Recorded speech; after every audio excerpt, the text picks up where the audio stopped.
I believe every day's a good day when you pay.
Hello, everybody. How are you guys doing today? Happy Tuesday, everybody. Butterscorch, welcome in. Dundersnuff, welcome in. Thank you for the sub. 3 months, it's wild. Already 3 months. Misfit, welcome in. Night Trap on YouTube, how you doing? All right, let's get painting. So we're doing highlights. I need to figure out. Let's do some skin. How about that? Newber Gaming. You have today off to Veterans Day. Nice. All right. Very cool. Exciting. Anybody else have the day off today? No skin on you. You. This color. Let me get this out right. Next color is gonna be right there. Okay.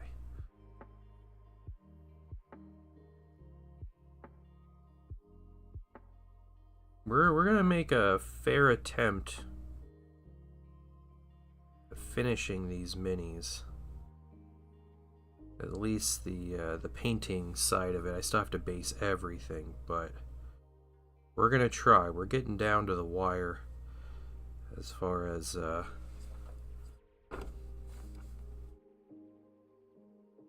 the back of his head here. As far as our highlight colors go. We have a couple that might take a bit of time, but we got lots of little colors here. Marasaki, welcome in. Misfit took the whole week off. Nice. What are you gonna do on your week off? Doing anything fun?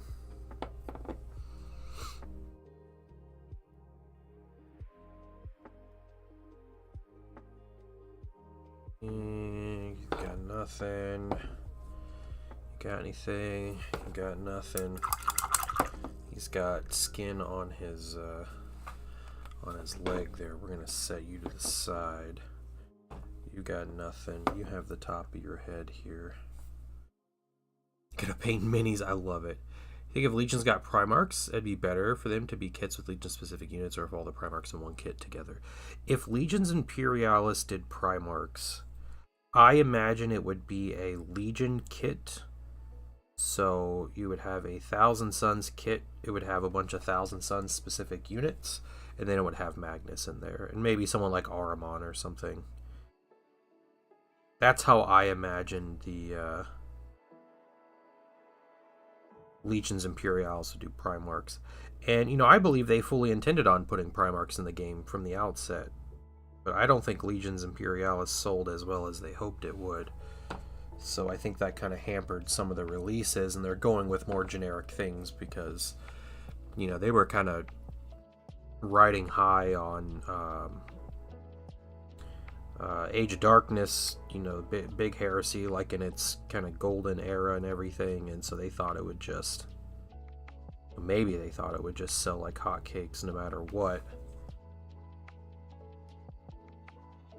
So I think they're sticking with more generic things for the time being. What's up, John Lockridge? Yeah, Misfit. Yeah, I'm just sitting here, Mirasaki, stuck painting Emperor's Children for all eternity.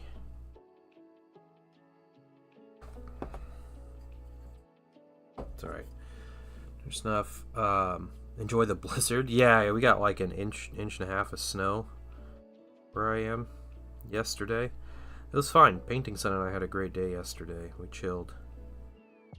It felt weirdly like a snow day, even though it wasn't a snow day.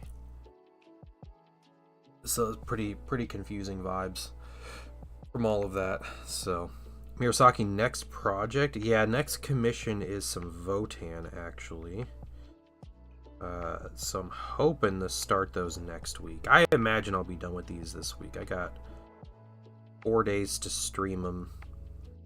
Stream painting these guys. I got basing to do and stuff. But I'm thinking the end of this week I'll be ready and done with the Emperor's Children.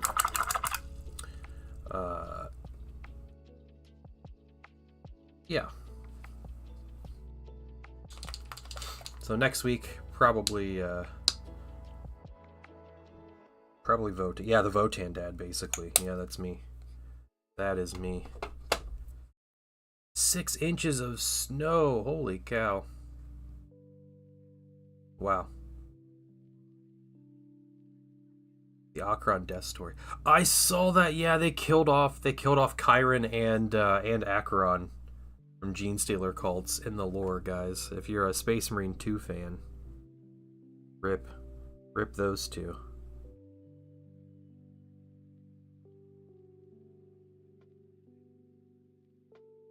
Yeah, he got promoted to lieutenant and then died. Yeah, you guys can read, GW put a lore article about how Captain Titus became captain of the Second Company again. And, yeah. Interesting stuff. Legions, kind of a niche and a niche. Yeah. Oh, yeah, I agree with that. Yeah. Yeah, Heresy already is a niche within, like, the 40k kind of Warhammer community, so...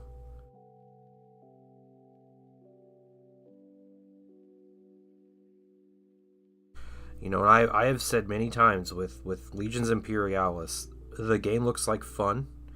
It is my kind of game with, like, the scale of it and everything. Like, I would love it, but they absolutely priced me out of that game.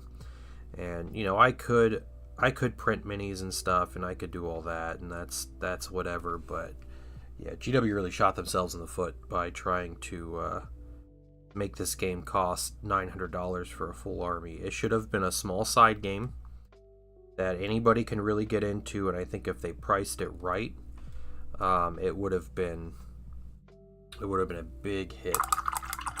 But Painting Pilot, welcome in. Watch a Minecraft adaptation of The King in Yellow. Interesting. I don't know. Didn't know people did Minecraft adaptations. I'm not sure about The King in Yellow. Not.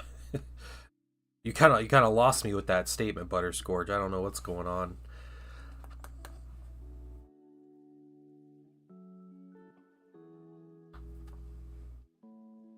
Mujuice. Yeah, they were counting on nostalgia. Yeah, that was definitely a really big part of that.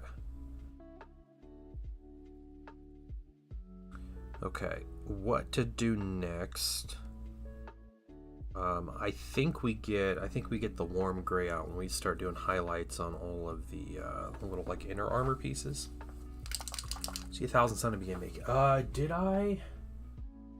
Maybe. Sure, I did at some point.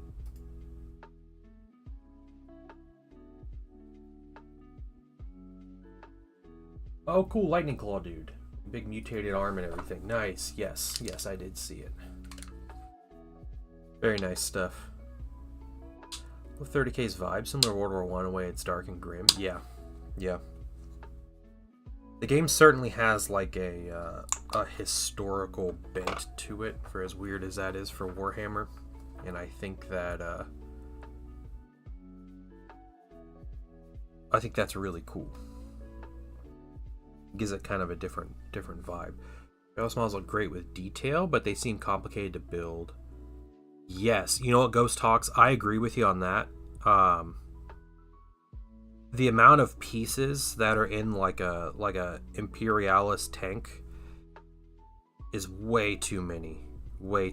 Like, they jumped the shark with the detail on those minis. I don't mind less detailed models. You know, like they're a game piece at the end of the day, right? Like, yeah, we don't need photorealistic Leman Russ tanks in 8mm scale. They can be a bit looser with the details. What's funny though is when that game first came out, if you guys remember, they showed off the pictures of the Space Marines and the infantry, like, look how detailed all these minis are. Well, they only showed them all at the same angle. And so when people got their hands on the sprues and on the minis and they showed different angles of the miniatures, they looked bad, and it became like a kind of a thing about this game where the miniatures didn't look good. But I don't think it was that they didn't look good. It was that Games Workshop was being deceptive with the detail and how the detail was on those minis. But if they were just upfront about that, like, hey, look, they're simple pieces, you know, they're small, that's cool, don't paint them with as much detail, like, and we're all good, it wouldn't have been a problem. With the original scale, would have sold better? Yeah, the 6mm, yeah. Yeah, I think they went all, like, model company, right? They wanted to make, gotta have the best looking models no matter what, even if they're an 8mm. So, you know, this Leman Russ tank needs to be 35 pieces.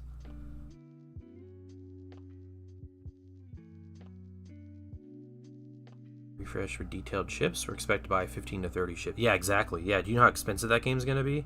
Look at Adeptus Titanicus. for an example. I'm sure Adeptus Titanicus is a really fun game. But when they're charging $120 for a big Titan or more, that's absurd. That's way too much for like a small side game. Way too much.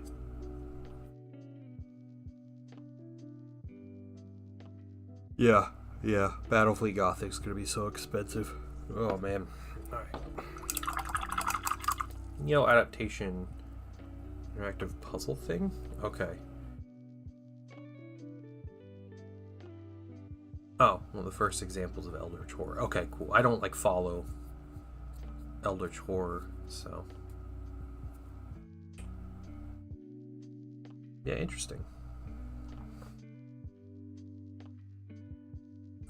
The Metal Edition Librarian, $25 today, worth $100. The Lieutenant's not 25. My Captain's 60 odd. Okay, wow. Okay, cool. They got some valuable minis, Troy. Welcome in, by the way.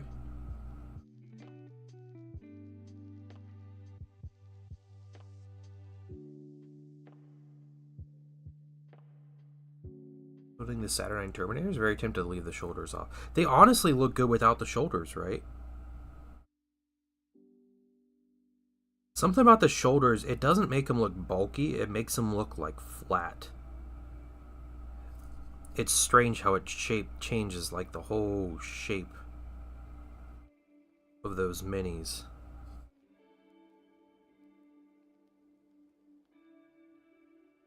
I assembled a couple of the Terminators, and I don't have any a burning desire to get back to them. I'm sure I will eventually. But I'm not chomping at the bit to assemble and paint a bunch of Saturnine Terminators. 30k boxes they announced and reveals will come out. When do I think they'll come out? Maybe in the next I think in the next probably beginning of January. And thank you for the compliment. Yeah, beginning of January they'll announce the pre-orders for it.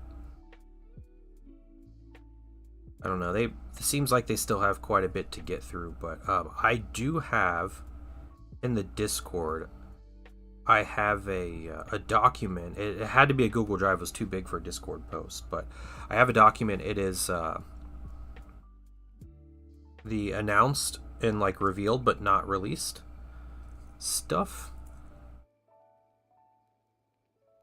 And so if you want to kind of gauge how quickly things come out and when you think things will come out, that's a really good tool.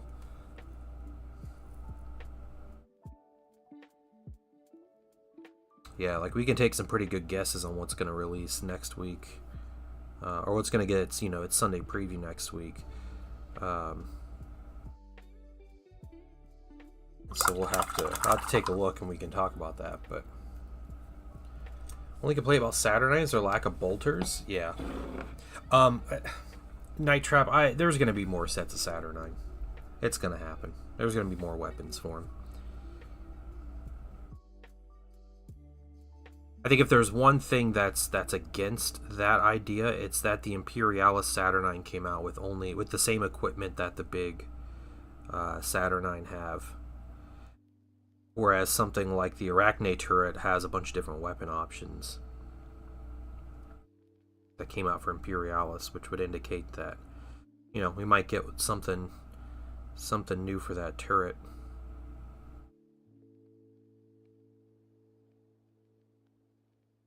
Yeah, just like a weapon sprue, different configuration. Yeah. I mean, it all depends. If Heresy's still selling good and still doing good, then I'm sure it'll get lots of releases. But then I think of games like Necromunda.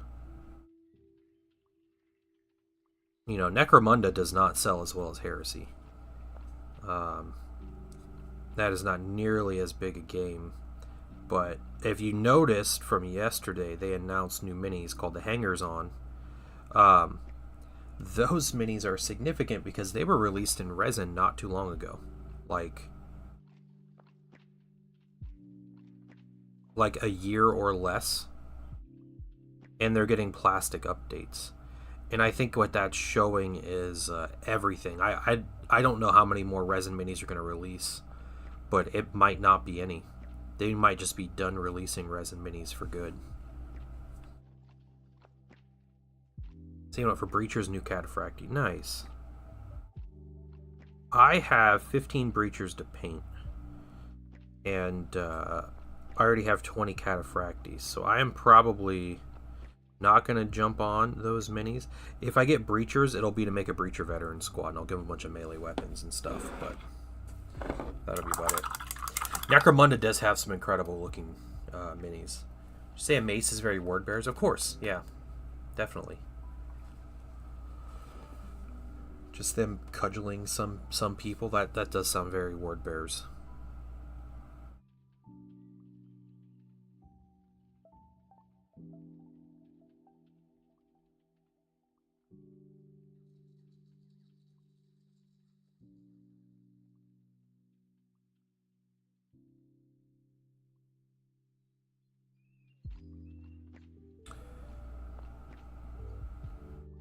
It's okay with me. They recast into plastic sprue. Yeah. Yeah, I think, I think every release going forward, I'm trying to think. Even the Old World, the newest Old World releases, so Grand Cathay is complete plastic. There's no resin minis for Grand Cathay. The new Tomb Kings models that are coming out, I think they come out next week. Or this weekend is when those Tomb Kings models come out. No, it's Blood Bowl this weekend. There's Tomb Kings models coming out soon, and they released heroes that aren't resin. They're plastic. I think GW is officially like done releasing resin minis. I think that's just it. Those Necromunda minis, I think, sealed it. Right, because even the they didn't announce one resin mini. Even all the Necromunda stuff they showed off in the big reveal last weekend, those were all plastic. I think they even mentioned that big zombie vampire guy is plastic. Oh yeah, resin definitely isn't as cost effective. It's just been this has been a process for GW that's been ongoing for 15 years, and it's crazy that it's finally like we're here, right? We're at the point to where there's no more resin releases, and that's just it. Like, they've crossed the threshold of we don't need to do small batches in resin anymore. Yeah, Raja, what's going on? Did you do your turn yet, dude? Oh, you did. Okay, I'll get to it later. It was a good game. Raja has been a very good opponent in Star Realms. We've been playing. He's up 2-1 right now. But, yeah, our last game, dude, I got so greedy. I saw the 2 freighters, and I happened to have 8 money available. I was like, I need those 2 freighters. And then I got a really good draw. There was one turn I got like 13 money. Yeah, I'm just chilling like with my son, and I'm with my phone, so I see it, like I can take the minute to take my turn or whatever. My son gets really invested in those turns also.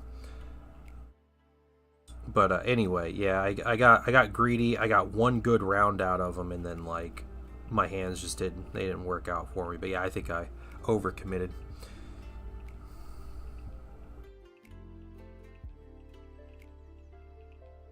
We get the Skitarii box. Yeah, the Voltrax looks great. The Skitarii are really unique looking, which is definitely a signature of the Mechanicum stuff, right? So, one of the things I've read about the new Skitarii coming out is that, you only need 1 freighter. I was hoping to really greed it, though, and just, like, I've never had a situation where I've had 2 freighters, and I was like, man, I could get 2 of these, and then this expensive trade row is just all mine. Like, I just get all the things I want. And yeah, didn't work out. But I've heard the Skitarii are a lot closer to their original description before the 40k faction existed, and they're a lot more like Blanche, like John Blanche style, right? They're very very grimdark looking, even more so than the 40k ones. So I know some people really like them, some people really hate them, and I feel like that's been the third edition releases in general. Has been people like these new minis that have come out with Heresy. People either are like all on board or they just absolutely despise them. So yeah, Rip Chiron. Yeah, yep. Too good for this world. Yeah, yeah, yeah. People have their opinions, right? And I think their legs are too long, and like that's just like I don't like the stilt look as much. But it's also something I'd want to see in person. And if they kind of expanded on that element of Mechanicum, I think that would be really cool to see that style kind of continued with different models.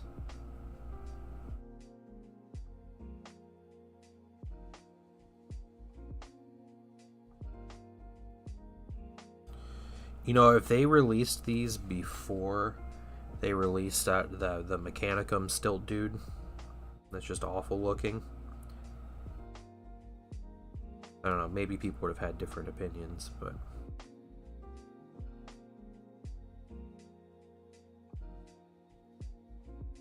I'm also not going to argue with people if they want to use the 40k Skitarii in their 30k army.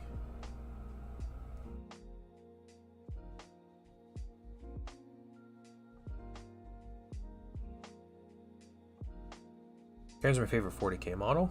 Love them to get digitigrade legs. Okay. Yeah, the Skitarii are like the like sword wielding dudes with the long legs, right?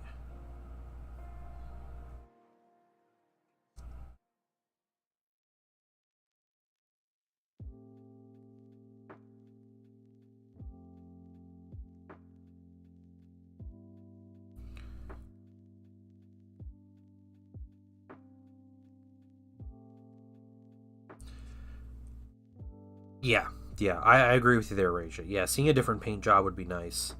I saw somebody. I don't know if they actually painted them or if they just took. It looks like I think they actually painted them. Someone got a hold of the new Cataphractii Terminators. Some creator, and they were painting them in Death Guard, and they painted them a couple different ways, and they look good. The new Cataphractii. I'd like to see someone with the new Mechanicum painting them some different colors. Yeah, I think the cloak color is probably the worst thing about them. The minis they showed.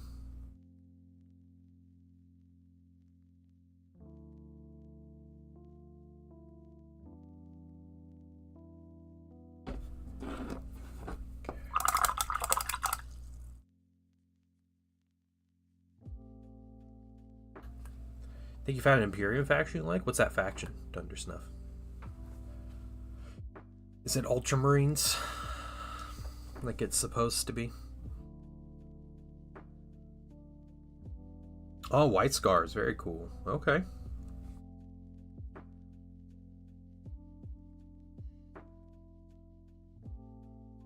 Nice.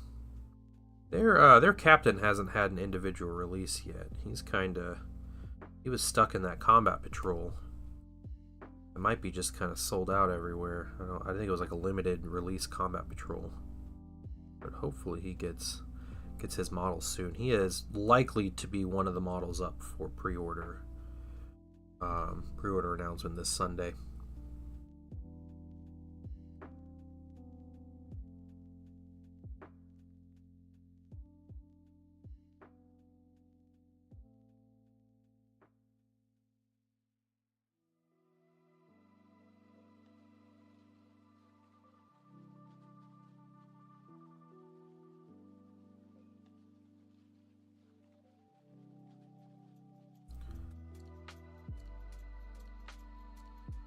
White Scar is really cool, though.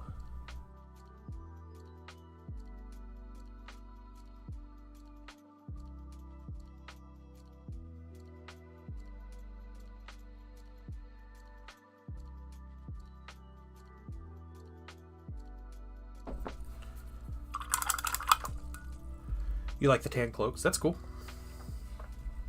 Problem with that. Text. Okay.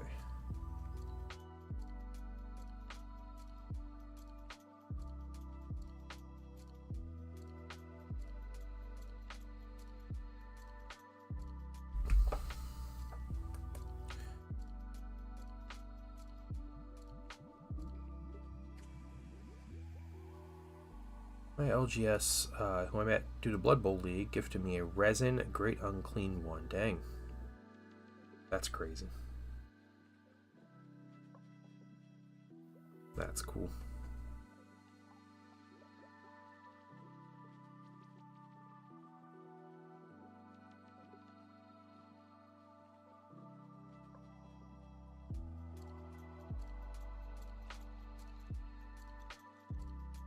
So, okay, something else we got to talk about. Yesterday, Games Workshop put out a video. I still have not watched that video, but I think it was teasing at some stuff they're going to be going over, like, during, like, December, right? Is that what that video was? Or is it just like, LOL, here's the Red Gobbo? It seemed like a teaser for potential things happening, and I'm curious. I haven't seen much discussion about it, so I was curious what you guys' thoughts on that video was.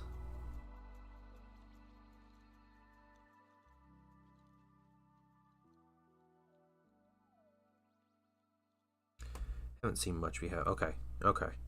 Yeah, there's a yeah, there's a little teaser video popped up. I think it was yesterday.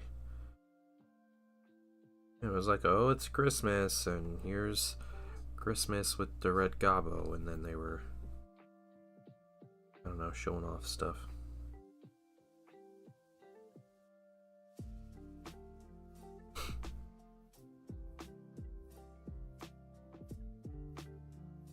No, Mydro, that's never gonna happen. Nice try, though.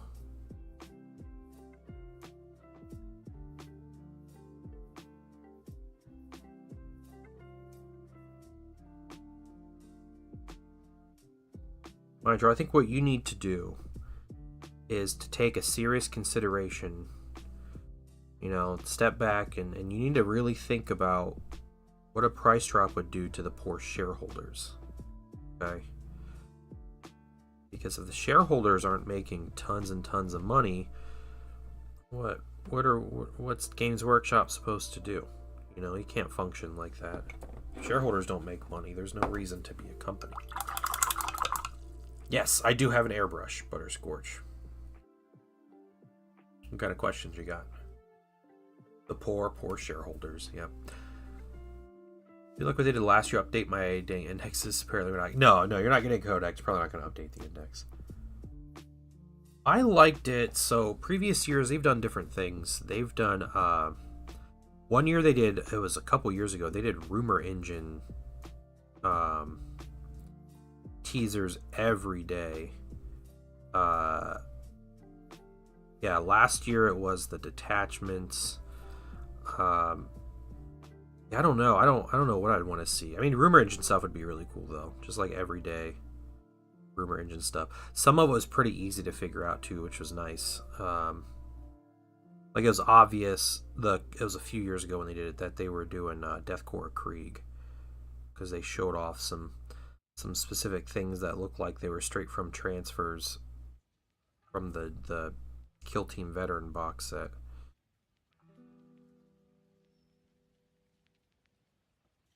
I don't know, that's not really like substance, right?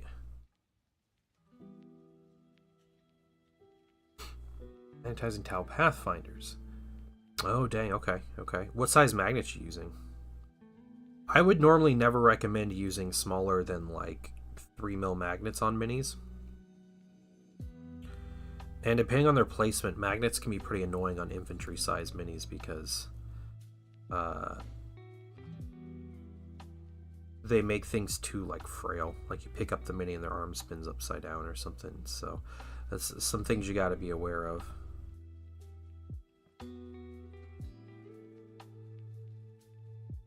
By 1 and 3-1, yeah. Just be prepared to They're pretty fragile minis, so, and if you can find a way to secure things, so the magnet's doing just kind of a little bit of extra keeping things together instead of being like the sole place of strength, then I think you'll be better for it.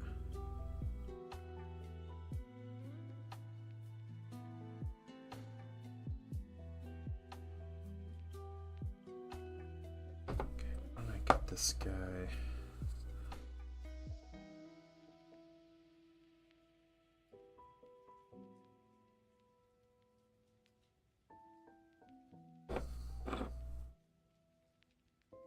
Yes, okay. Got 9, last 3. Might have been given some GW shares back when I worked for him, but I don't have a clue how to find out. Oh no. Moojus is like a billionaire right now. Doesn't even know it.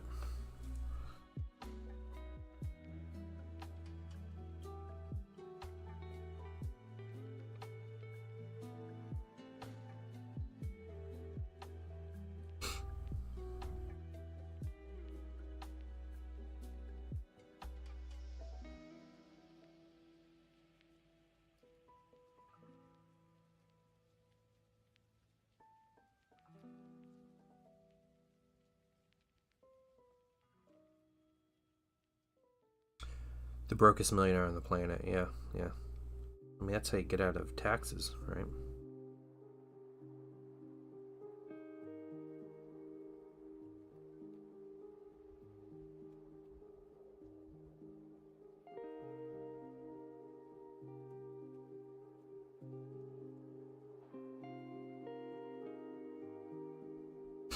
Yeah, that's what all the millionaires claim. I'm broke. I'm too broke.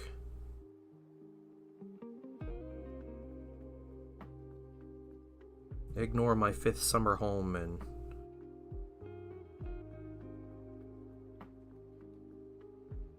billionaires would be like, ignore my yacht that is inside my other yacht and my 3 private airplanes, just in case.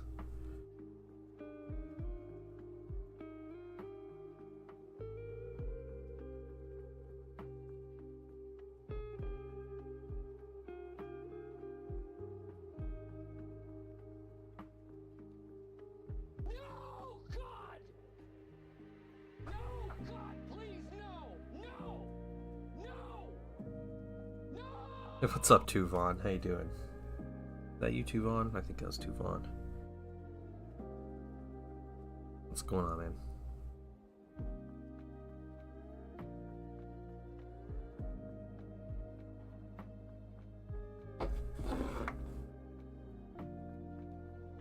We are working on some highlights. I did get... Okay.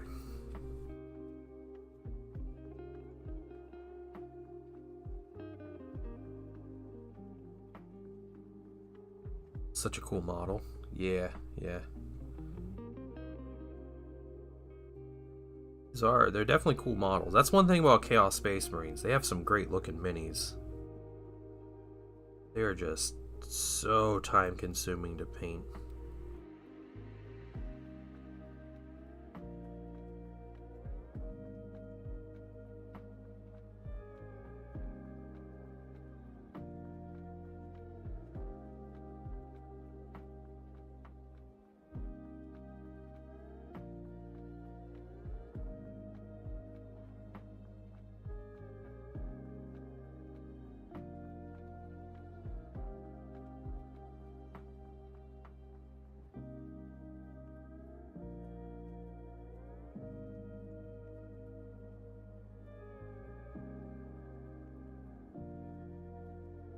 Well, you're very good at painting. Yeah, thank you. I appreciate that.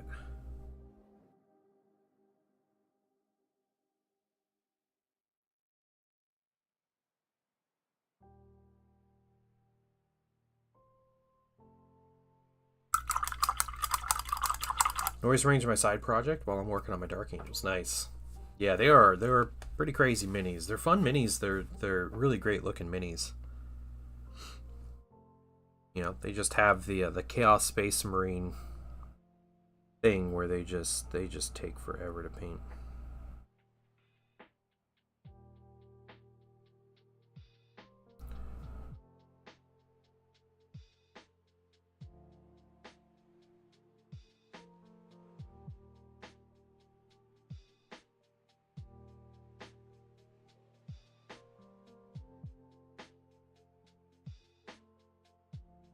Sarah Elizabeth, welcome.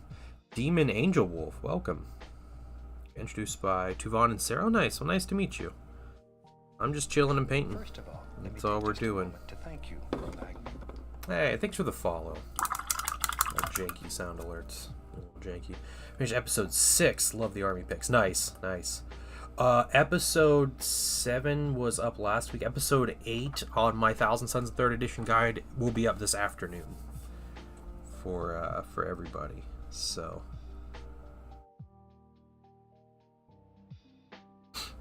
you have 500 points, 1,000 Sons. Yeah, that's enough. That's enough, right? I've painted my share of Thousand Sons and World Eaters.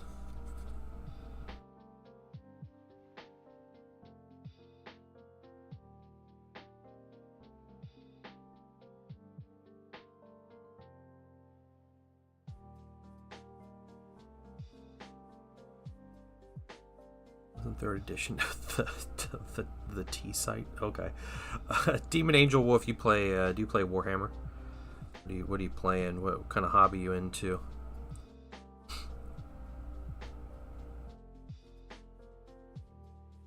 That's too much, Misfit, man. That breaks my brain right now. I am just working on getting to 500 subscribers in YouTube. If I can do that, YouTube will be really happy with me. We're at like 392 or something right now. And getting back into it, but D&D and LARP and card games. Oh, nice. Okay, very cool. Okay, she's the LARP kid. Nice. I tried LARPing once. It was not my thing, but man, people have their hobbies, right? You enjoy it, that's what matters.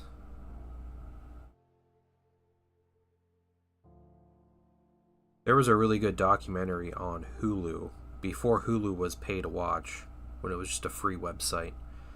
There was a documentary called Dark On, and Dark On was about a group of LARPers. And it was really good. Kind of followed the story of the people, but then they also like interjected it with the story that was going on in their like LARP. And it was like a big overarching story that was like a decade in the making, and it was like this crazy thing.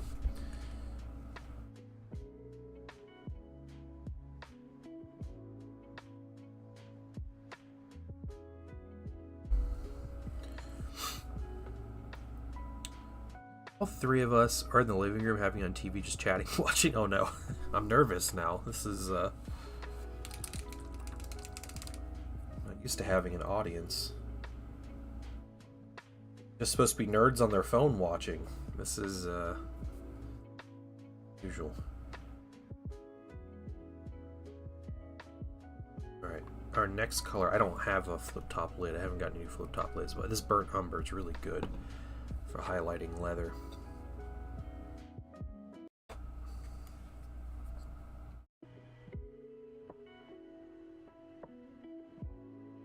I use Pro Acryl. So Pro Acryl by Monument Hobbies. That's my preferred paint brand. They're such good paints. Just beyond any other paint brand I've used.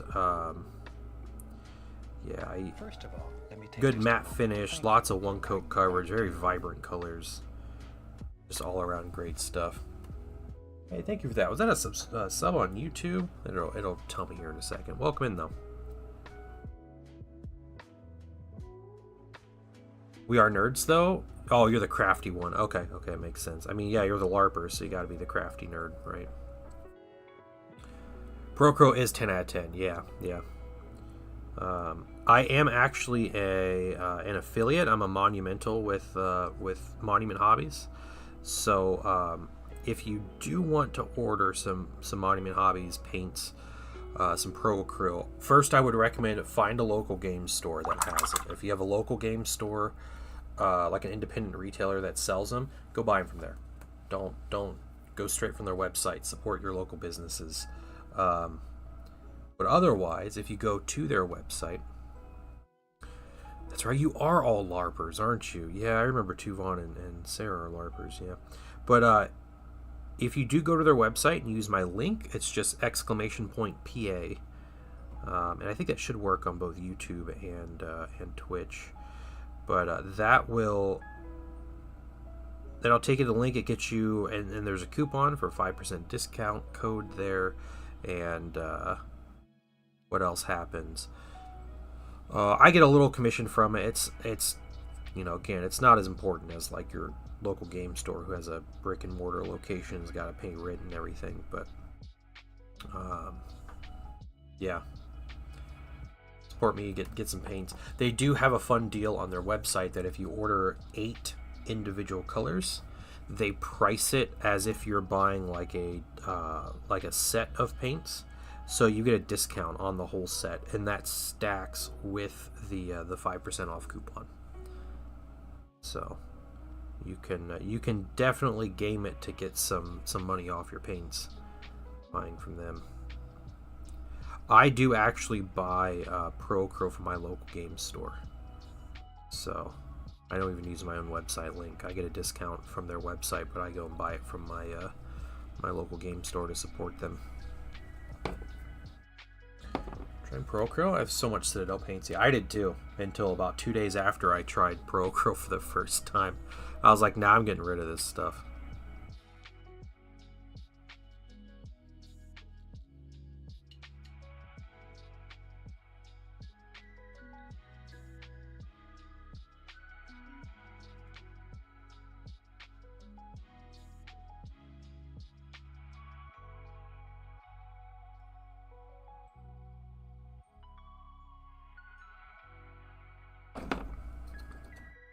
LARP is a gateway drug into liking the Space Wolves. Yeah. You could be right, John Lockridge. You could be right. Forest Shrine Stump. What? Freaking fantastic. She made a Forest Shrine Stump. Oh, okay. That's great.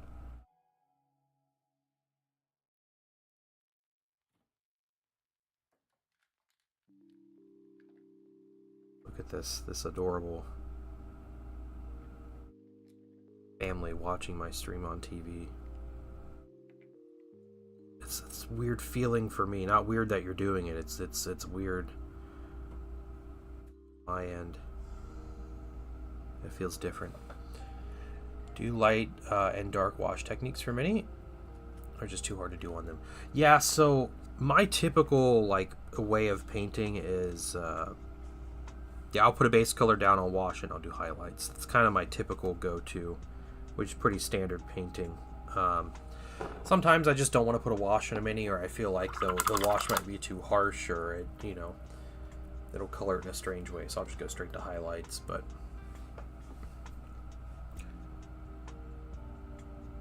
best white in the market. Yeah, Pro Acryl has incredible paints overall. Yeah, families that craft together stay together. Yeah.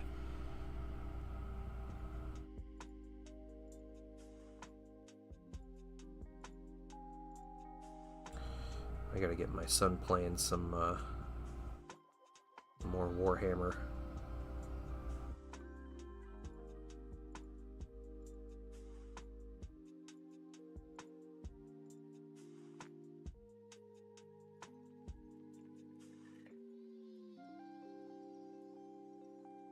Hey, Hoppy Petite, welcome in. How you doing? We're going through, grabbing highlights on stuff. Discord, I wanted to post the latest craft project. To show you, but it's not minis. That's cool. Yeah, it's totally cool. Post it up. Let me know. If it is posted, just tell me what channel. I'll go take a look.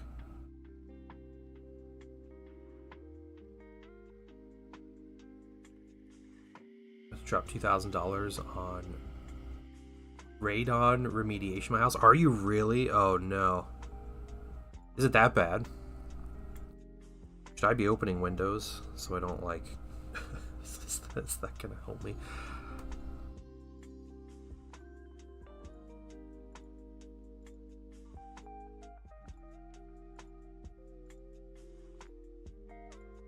I'm just in here getting blasted with radiation all day, every day. Nice day of putting together Death Watch. Very cool. That's really cool. 2 and 4. Okay, right at the EPA limit. Apparently something like smoking 10 cigarettes. Dang, it is! Oh, wow. That's crazy, Mydrall. Did you have someone come out and, like, test? Or did you buy something to test? Or what did you have? How'd you figure all that out?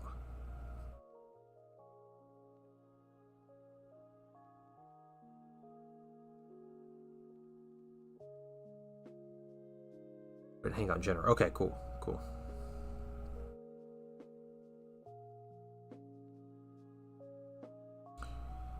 Yeah, radon remediation is like clearing out the radon in your house. So, you know, there's always a bit of radiation everywhere, but it settles in places, and some places are worse than others. And I've heard like basements and lower levels, underground areas tend to accumulate more radon than others.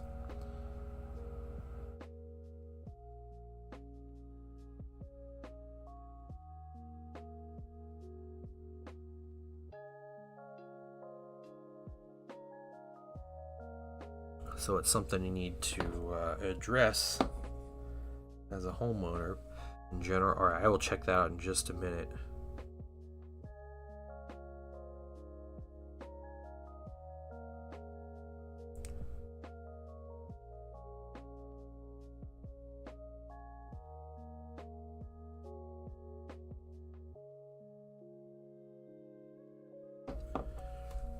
Last 2 here.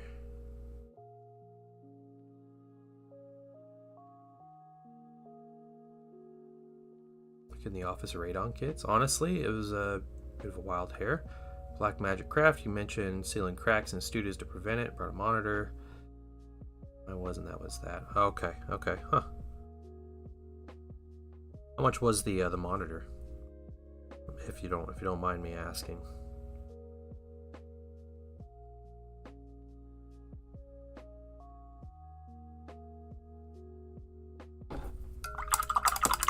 Just over 100. Okay.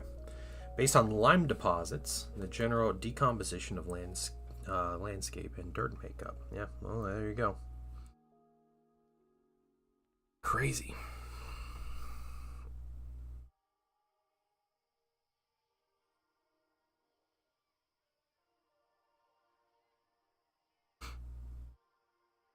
Keeps a long-term average and current readings. Okay. Does insurance pay for any of that? Would insurance help with that, or no? Is that all you?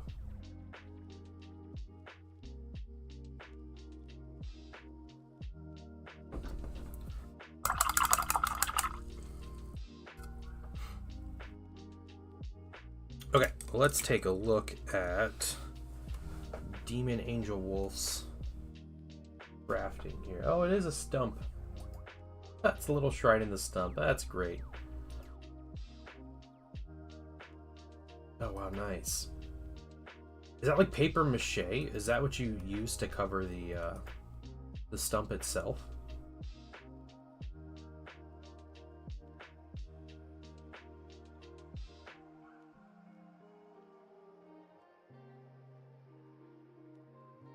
That's really cool though.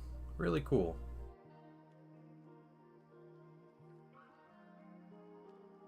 And does it permanently sit outside? It's plaster. Okay. Does it just sit outside now, or do you keep it? Keep it in. So if I keep you around, I'm gonna have Miss. yeah. You gotta get her to check, right? Yeah. You helped Sarah Elizabeth. All right. Well, great job, you guys. That's a really cool craft. Our next color we have to do black. We have the green. Metal for some studs. We have other green. And that's like... Getting kind of close there. So let's go ahead and just do the black. We'll just do the miserable color first. We're gonna grab dark neutral gray. English second language. Yeah, no problem. No problem. Is it like what you use when you break an arm? You're talking about radon, like oh, plaster. Yeah, plaster. Yep, plaster is the stuff you use when you break an arm. Yeah. Basically, put a cast over chicken wire, and then yeah, painted it and decorated it with a bunch of crazy stuff, and it's got like the little shrine on the inside. It's great.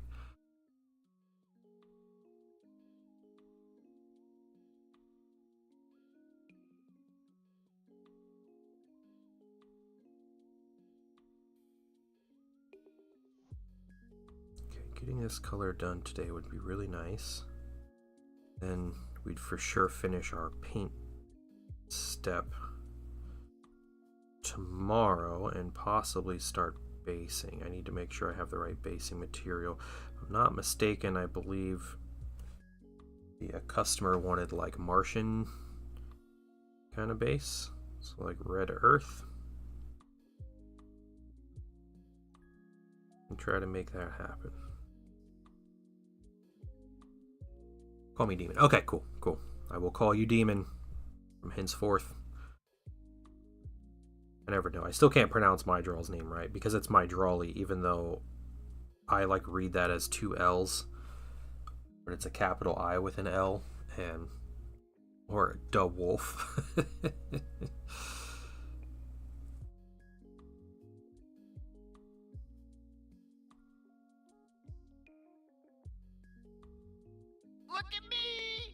Where am I looking? Let me know. Finish the Wolf Boys. Oh yeah, you got your the old Space Wolves. That's a video. We don't need the sound going, but I love it. That's with a nice like matte varnish over them too, which I love.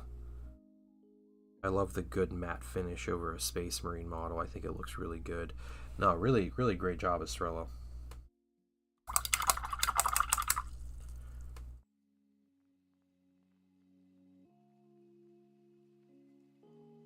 They look like so much fun to kill.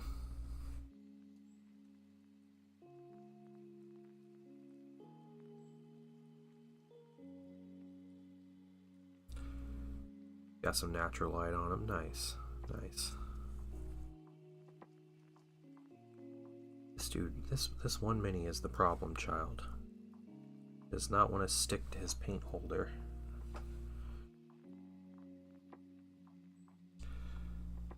Rhino spoilers dying fast, yeah.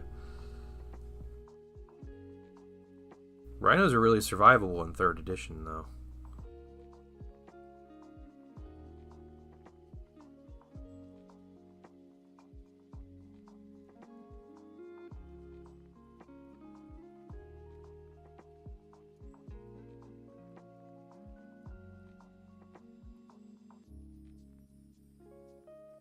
That, let's get his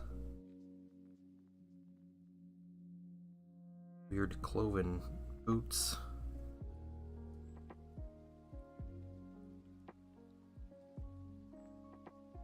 But wolves, no. This is an anti-space wolf channel here. Sorry if your name has wolf in it, but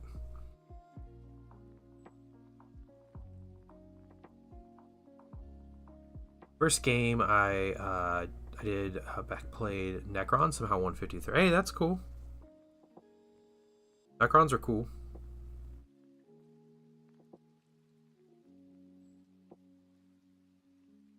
Okay, I think that's about it for the black highlights on the just a quick like edge highlight.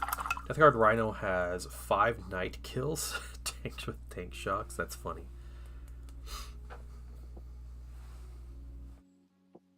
No, those are good. Those are really good looking Space Wolves. the one helmetless head you have there is really nice looking, or at least the one I can see from the photos. It's not as like over the top. I think Space Wolf like bear heads tend to look pretty bad because they try to go too far into like weird mohawks and stuff, and they go way over the top with them. So I'll use their stuff. Yeah, that makes sense. No, Tuvon's got his Necron army.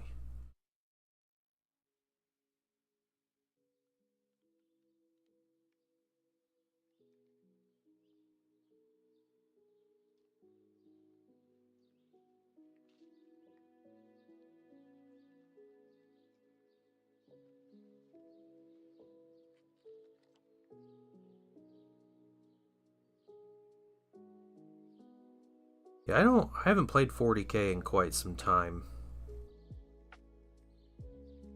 I've been playing a lot of Horus Heresy. I might play some Old World sometime soon. I might try to find some games. We have someone's doing like a little charity Old World event in December. That sounds like fun to join. Just playing a couple games of Old World. Having some fun with the game. I can come up with a 2,000 point army pretty easy. I got my vampire counts, so works out for me.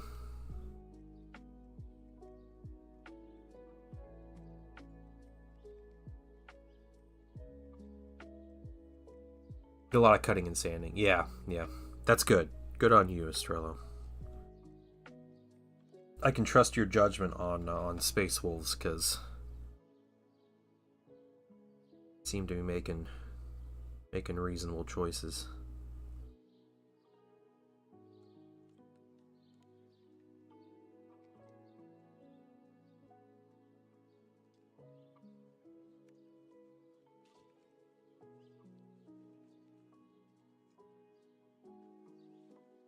Updated race. Decided putting gold on more parts.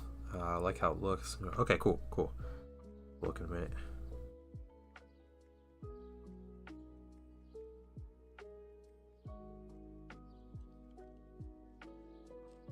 Tell me Heresy's more fun than Kill Team.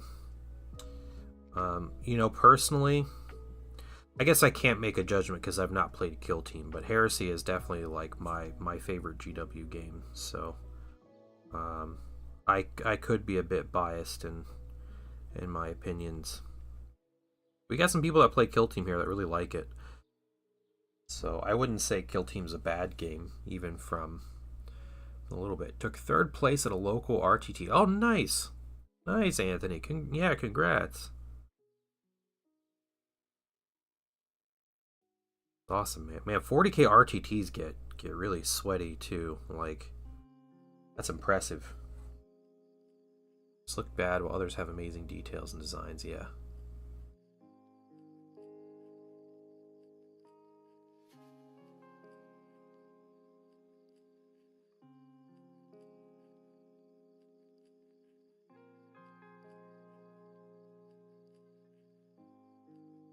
Yeah, I'm having fun with Heresy.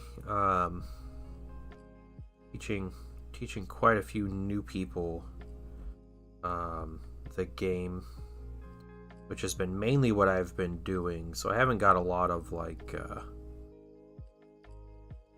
solid games in, like really trying to, I guess, dive really deep into the game.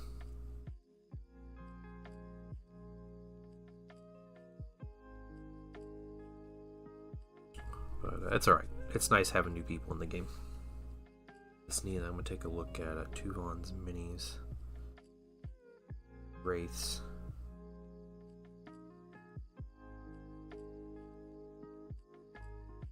Those whips, yeah. Give me just a second. Okay, we got that. We got all that. We got those things. Oh, I think that's a good black highlight. That's 2 of 12 done.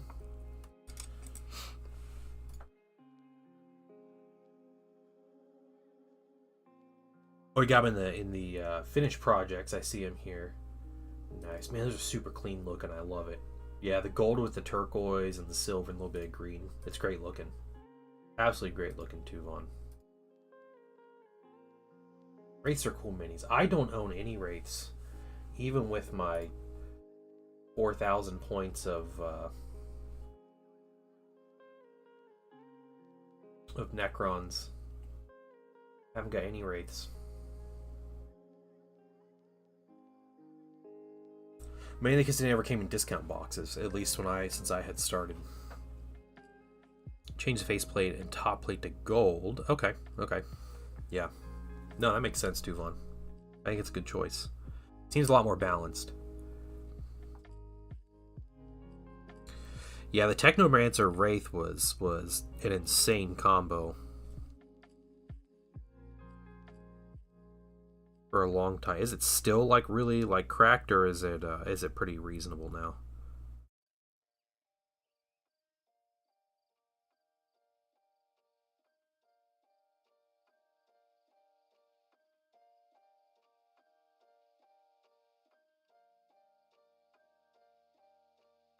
People hate it. Okay.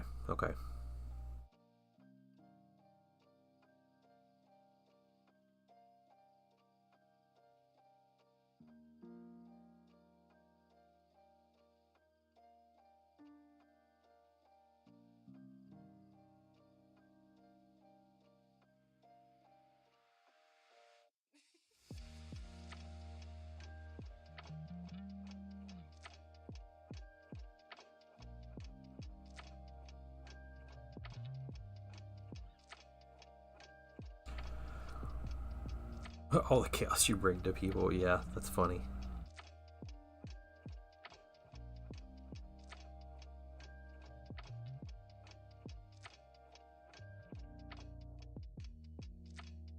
Yeah, I think that combo got nerfed a bit too. The fact that it's still strong is good. I'm glad. Hey, thanks for the sub. The Prime sub, nice. Thank you, Demon. I appreciate it. It's very generous of you.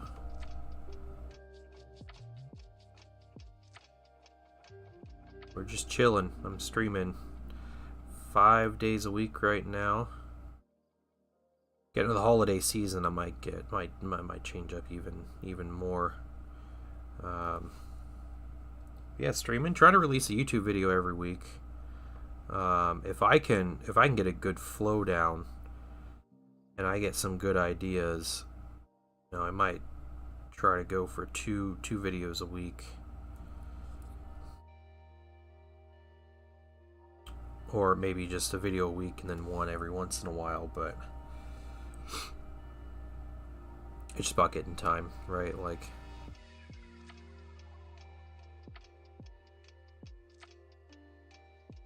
So my videos are very niche, though. It's just it's about playing Thousand Suns and Horus Heresy 3rd Edition. So one specific legion out of 18 for an already pretty niche Games Workshop game.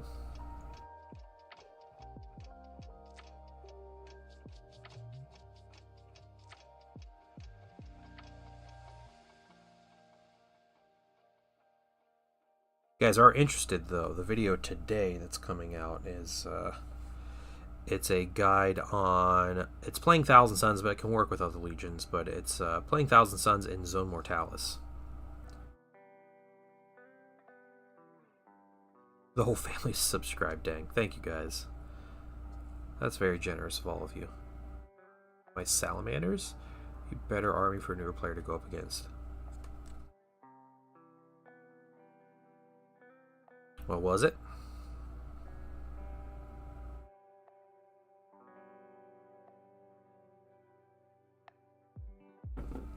It's clean. It's cold. Now that's what I call high quality A2. Alright. Yeah, we'll do a drink. You guys want to take a drink with me? Take a drink of delicious water and get a stretch going.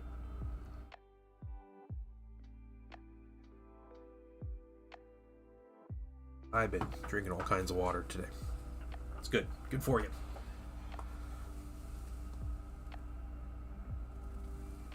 Oh, yeah. Yeah, good stretch.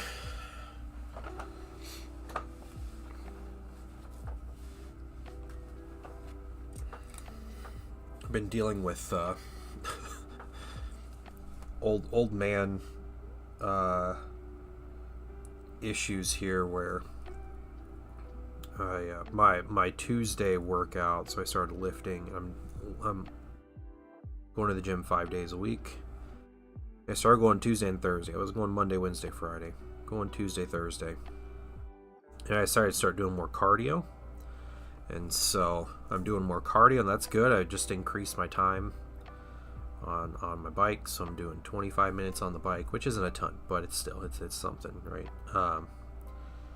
And then my Tuesday I work I do triceps, like arm extensions, and then like leg extensions, like my knees basically, and my like quads or whatever. But being the old man that I am, I have never lifted weights before this year, and then I got to start doing these tricep extensions, and they I think I have to get used to it. I'm doing lower weights and everything, and I'm stretching and everything, but there's like a tendon in my elbow that like hurts. Yeah.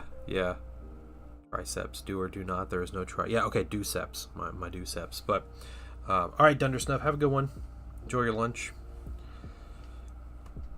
Yeah. So just weird. Like I can't do a lot of weight on my triceps because when I like fully bring my arms back into place, I'm getting like some pain. So I gotta. Hopefully, I think it was better today. So hopefully as I continue to like get into it and take it easy and everything, my body kind of figures it out. Figures out what it needs to do here.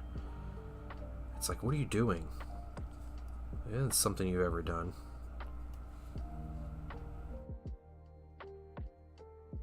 It was kind of like that with my knees when I started this a couple weeks ago, and that's gotten better as well.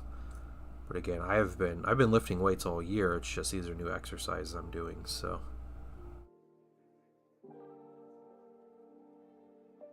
also, I'm not like old. I'm old for Twitch, but I'm 35. So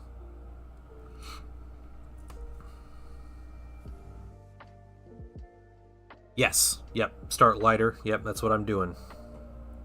Yeah, I'm definitely not like that's how I started lifting. I was reading some guides and everything. One of the guides was like, yeah, start pretty light, and you're gonna be like, wow, this is too easy for me. But then the next day you'll feel it, and you got to get your body like used to it.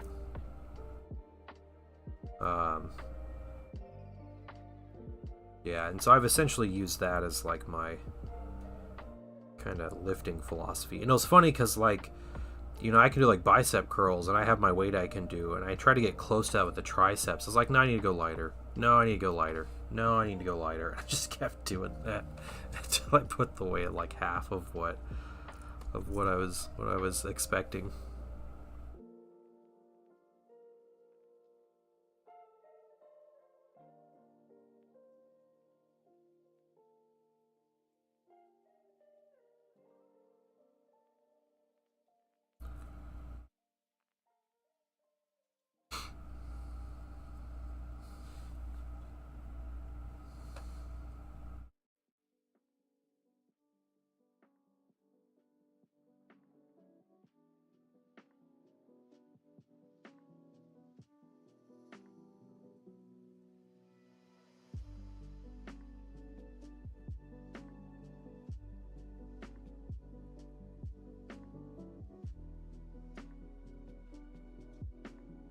So yeah, overall really good. Got to figure out my whole routine though. Figure out what I'm doing exactly. But it's been going well. I have felt better today than I have in previous weeks since I started this, so gives me hope.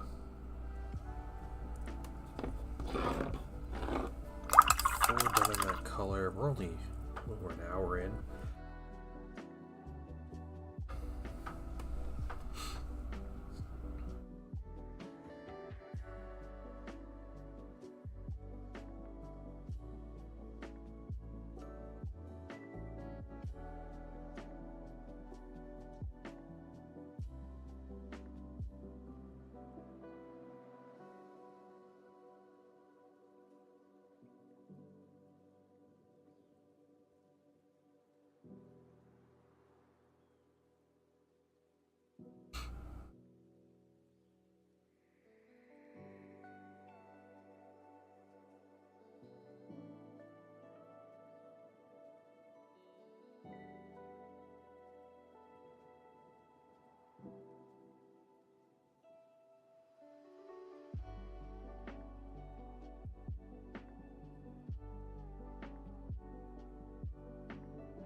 Any good games you guys have been playing? Any good video games?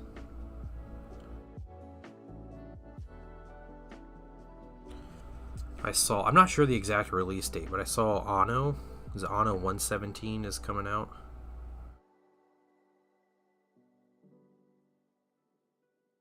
And that's looking pretty good.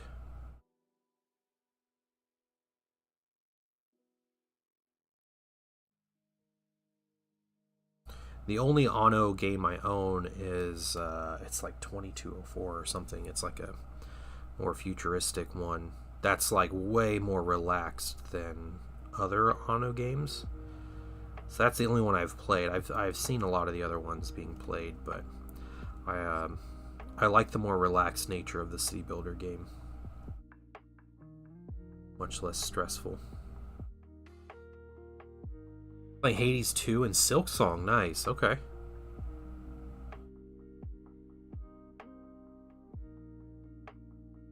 Crucia Blue, what's going on?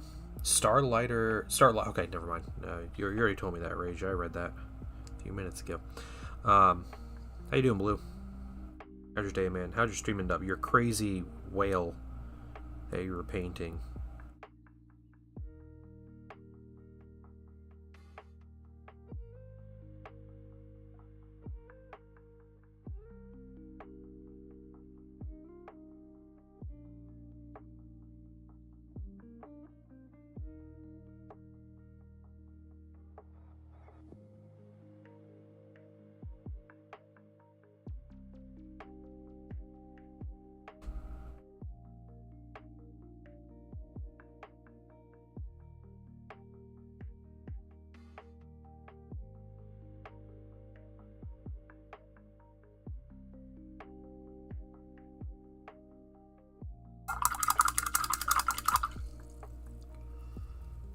Much rope? It has rope all over it? Yeah. Stick down the rope halfway. Dang. What color are you using for the rope?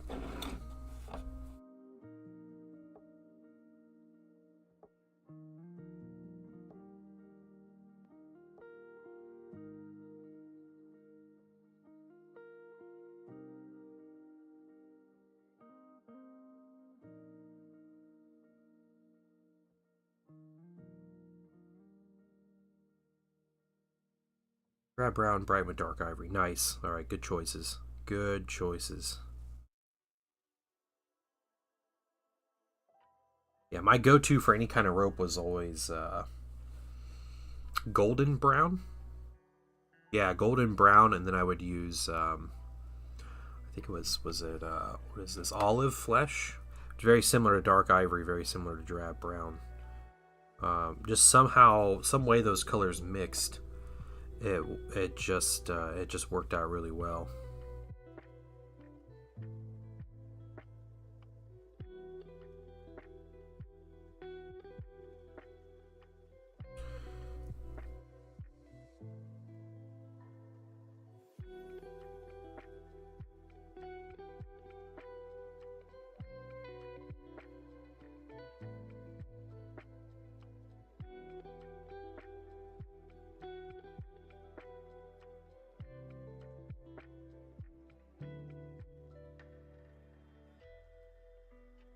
Nice. Need more PA Browns.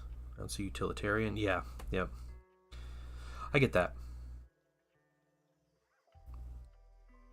Name one thing we're gonna need a stupid rope for. Yeah.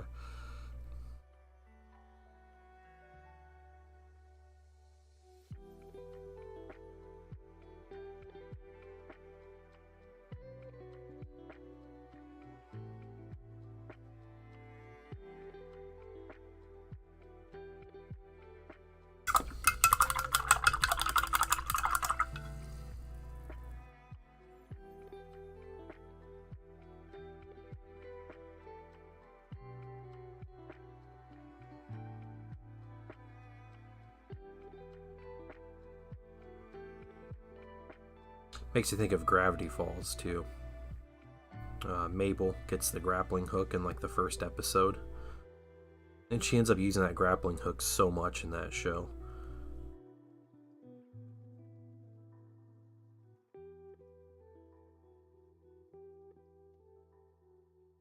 Was that from Boondock Saints? I've never seen Boondock Saints. My older brother was like obsessed with that movie. Probably why I never watched it. He talked about that movie so much.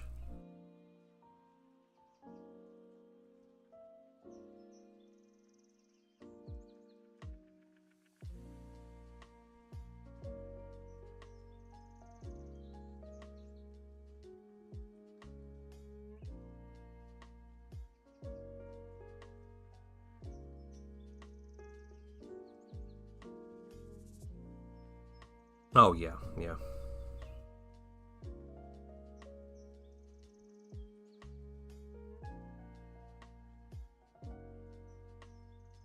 Turns most of the 4-letter words. Okay. Gravity Falls is great. Yep. So, the painting son, his birthday is this month. His birthday party is Saturday. He's having some friends over and everything, and do a party for him. But for his actual birthday, he's going to school. But his birthday's close to Thanksgiving, and so we always kind of like, are we buying him a grappling hook? Yeah, definitely. We kind of let him, like, what's something you want to do on your birthday? Just tell us, like, go somewhere, do something in particular. What do you want to do? So for the past couple years, what he's wanted to do is go to the Air Force Museum in Dayton, Ohio. Which, be still my beating heart. My son wants to go to the Air Force Museum on his birthday. Not only is it free, it is also probably one of the coolest museums you can ever go to. And it is massive. There's just so much. So, so that's where we're going this year. We're going to go to the Air Force Museum as a birthday thing for my son. And he asks, he always wants my older brother. Is it closed currently? Well, it should be open in a couple weeks, hopefully. I don't know if it does close during a shutdown. I'm not sure. Yeah, that would definitely be something to look into. But yeah, I'll be sure to look into that. That's a good point, Flagonborn. No. But yeah, he wants his cousins to go with him, and so it'd be my older brother, and who is also like loves that museum, so he's always like jumping at the chance to go anyway. So yeah, it should be a fun time, provided everything's good to go.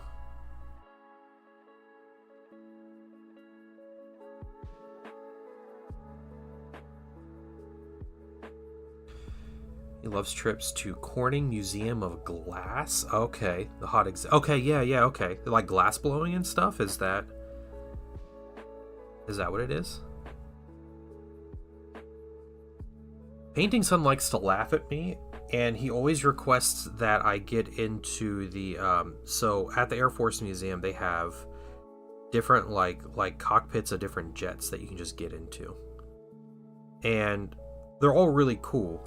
But the one he likes for me to try to get into is the one for the F-16. Now, I'm not a very large person, okay? I would say I'm actually like somewhat average. I don't know. Everybody probably thinks they're average, but I feel like I'm relatively average sized person. Getting into the cockpit of an F-16 is like near impossible. And I always end up banging my shin or my knee on something and like hurting myself. He thinks it's the greatest thing ever for me to try to stuff myself into that cockpit. And yeah, that's every year he makes me go and take my picture in that thing.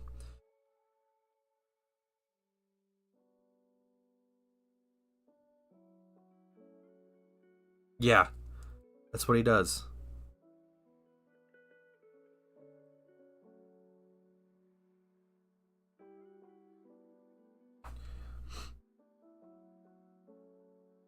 Yeah, height restrictions on them and stuff. Yeah, you can definitely tell. If you see these planes in person, or you try to sit in a cockpit and you're like, oh, how does a normal sized person fit in here? They don't.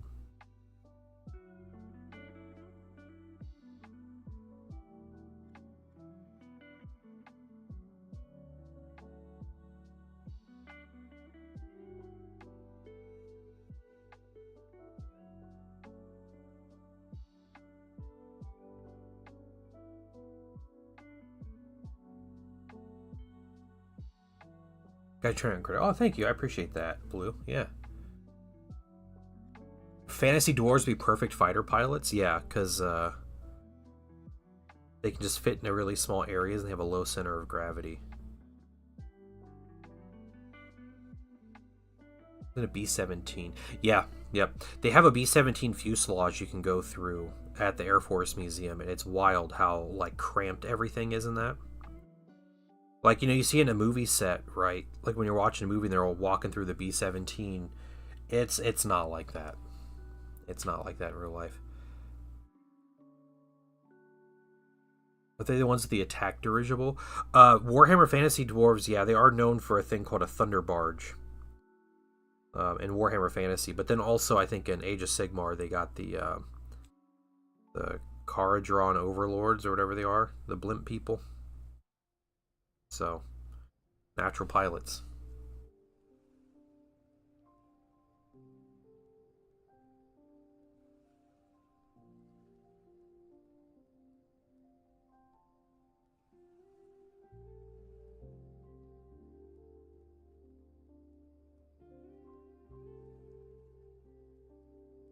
Like D&D dwarves. I mean, pretty much the same thing.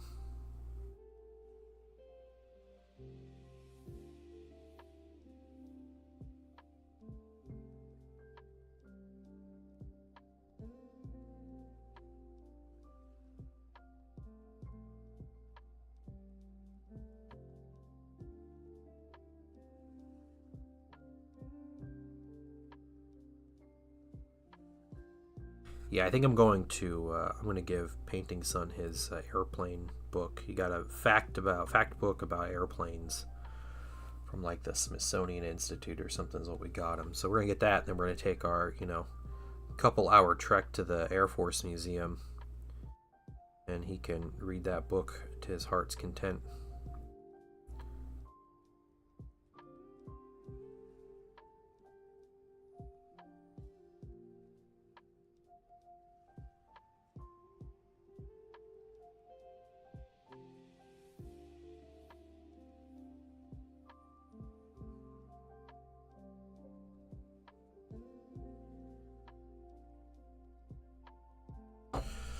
Okay, 5 more on this color.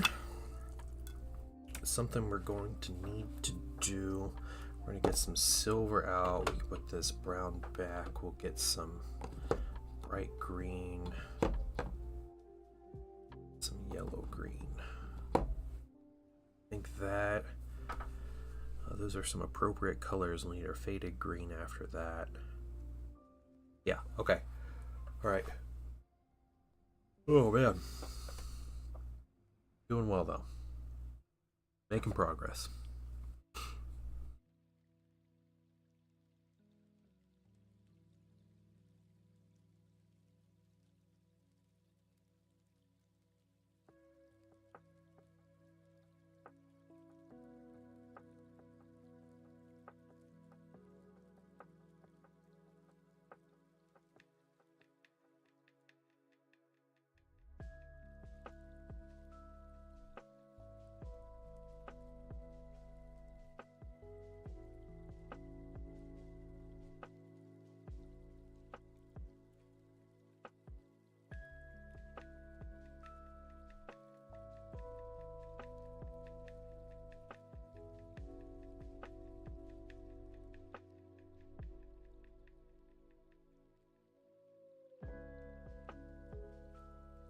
Hope you guys are ready for some more Votann next week. Because it's going to be Votann next week. Oh, I got some... They Brokir Thunderkin, I think. Some more of them to paint, which are a little miserable, but that's alright. And then we have Steeljacks, which are the new guys. The new robots. So...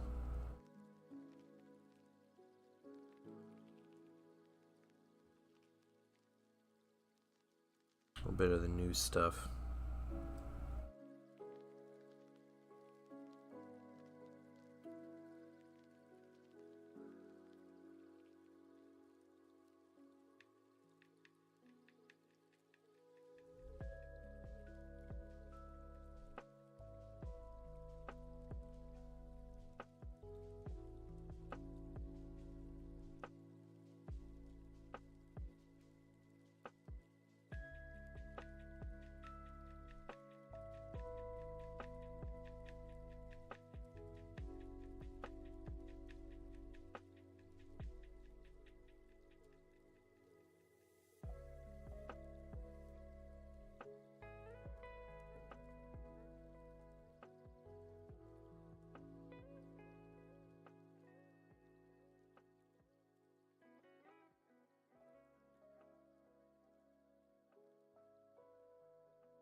I know the Brokir, I think it's Brokir Thunderkin, I think that's what they're called.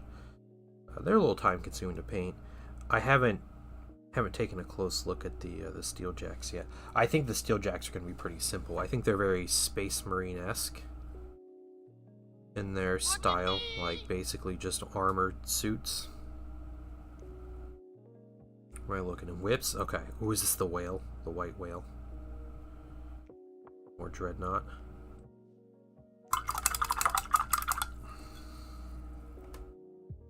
Take a look. So they're just larger Votann warriors. The white, not white whale. Alright. I'll look at it.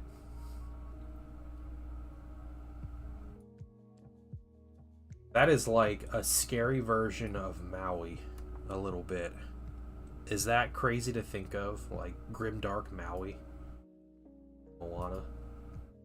Does that ruin it? I hope that doesn't ruin it.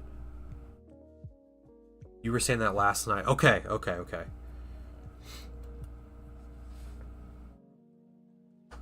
making a space combat war game. You mentioned before. I'm curious, what kind of gameplay do you think you'd like out of such a game?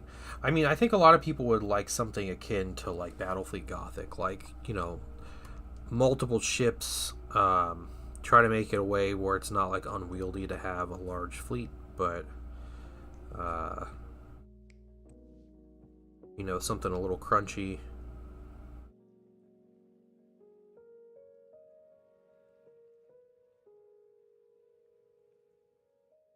Yeah, I don't know. I mean, my ideal space game is Star Wars Armada. That was probably my favorite game of favorite tabletop game of all time.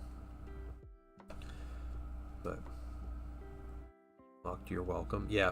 What can I say except whale noises? Yeah.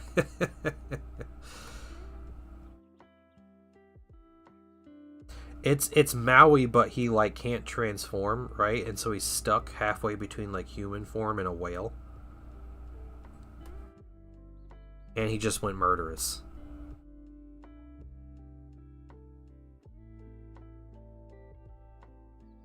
He's just on a rampage. Yeah.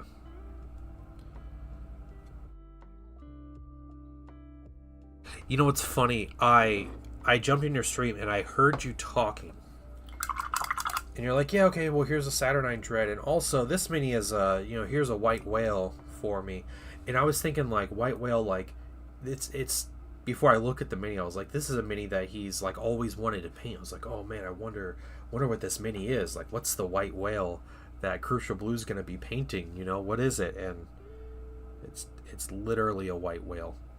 That's that's literally what it is.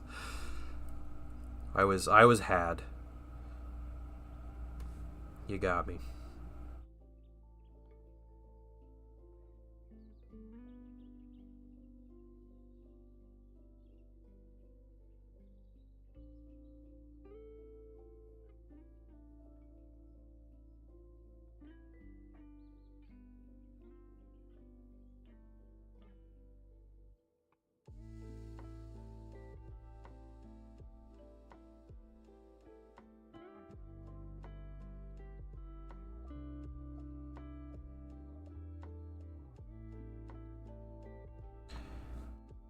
Star Wars You're Welcome YouTube video?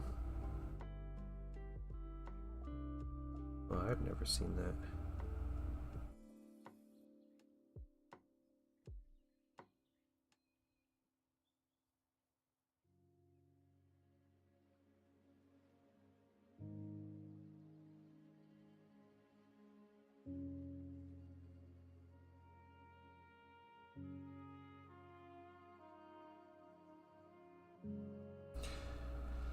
How comes that's important to save? I don't really need it. I throw it in a bin. Another roughly 18 months. That's what I'm going through now. Oh no. You're going through 18 months of mail? Like for work or personal stuff? What is going on?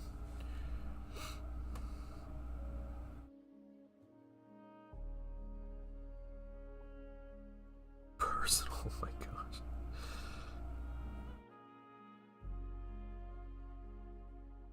I hope there's nothing serious in there. That's wild. That's wild. All right, Rage, have a good one. I'll get my turn in eventually. I feel bad. I haven't taken my turn. It's been like an hour and a half.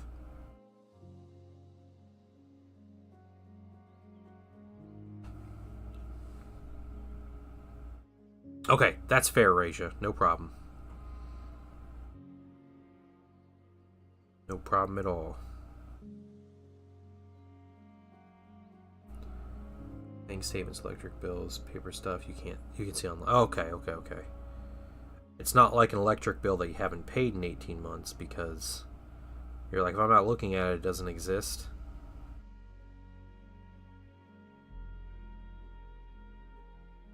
Okay.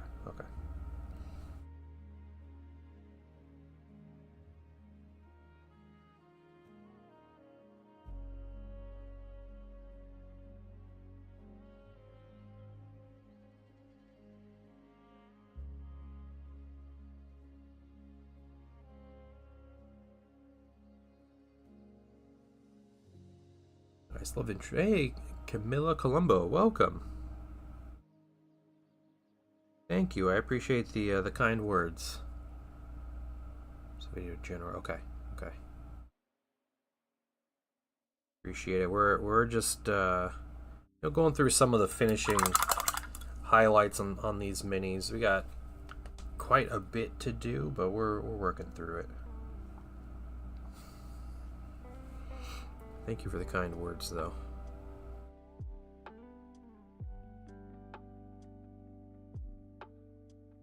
How are you doing? Do you collect Emperor's Children, Camilla, or are you collect something else? Are you in the hobby? I assume you're in the hobby if you know what Emperor's Children are. Normally a pretty big indicator there, but.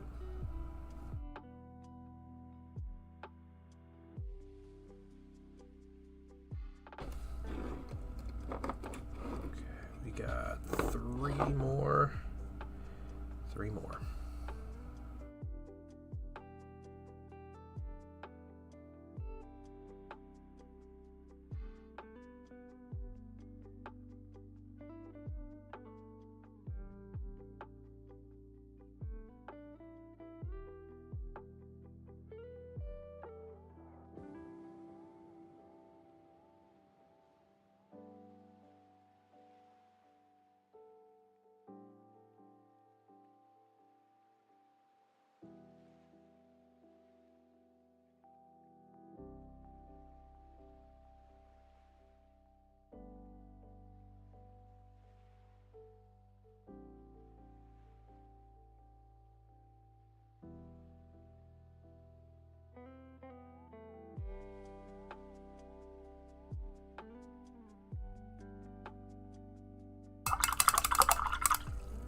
Just a couple more on this color. This was another big color, but we've been going through it pretty quick, so.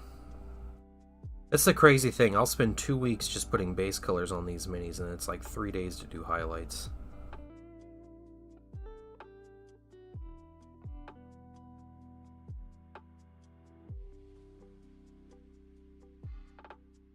Ridiculous. Surface area is everything on these minis. Alright, chest piece. We just need the legs now. Okay. Both the arms are painted pink. Good. What was your spray base coat? Silver. It was Probachrome Magenta was the base coat. I thought there would be a lot more magenta on these guys. Which, I mean, maybe that was a good choice. Not magenta, no, magnesium. It was magnesium, not magenta. Woke up early this morning.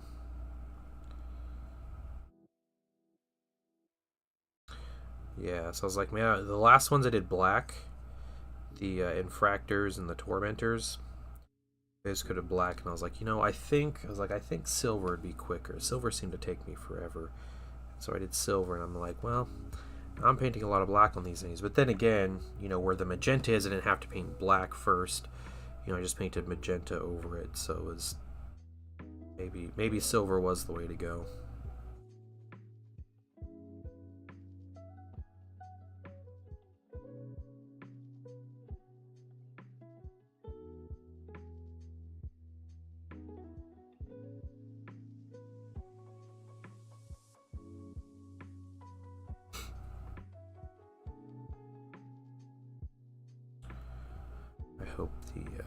Hope the customer is happy.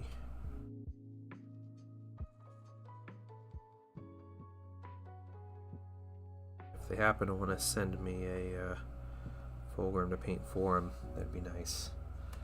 But I'm not going to expect anything. It's a big mini and a big project, so.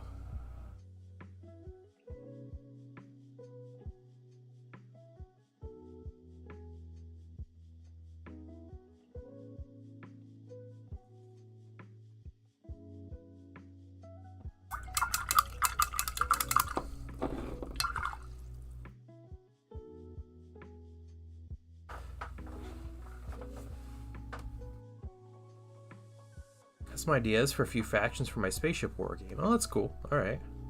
I'm probably not gonna make. Yeah, it happens.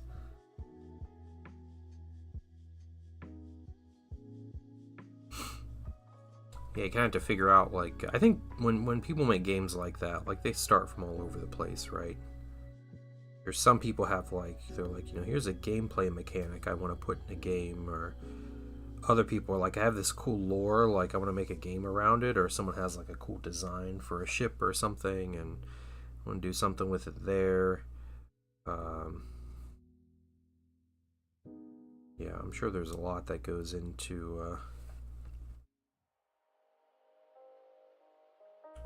what motivates people to design a war game.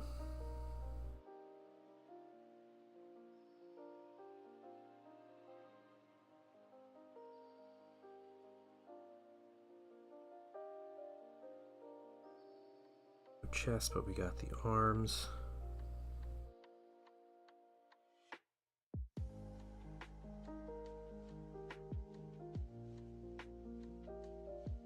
Three factions, yeah.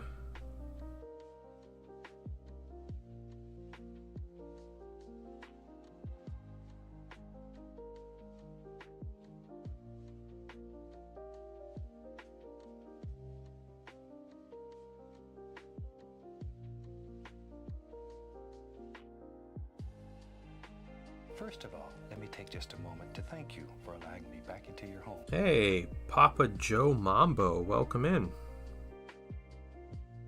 How are you doing? Thank you for the follow.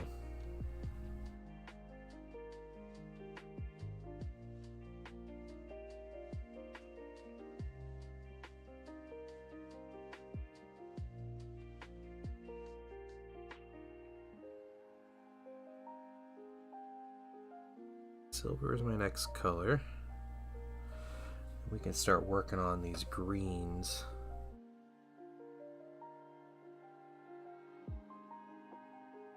Finishing this black today is a really big step. I think going through the silver, another big step on these minis. I'll probably get the silver done and then we'll see where we are on our time.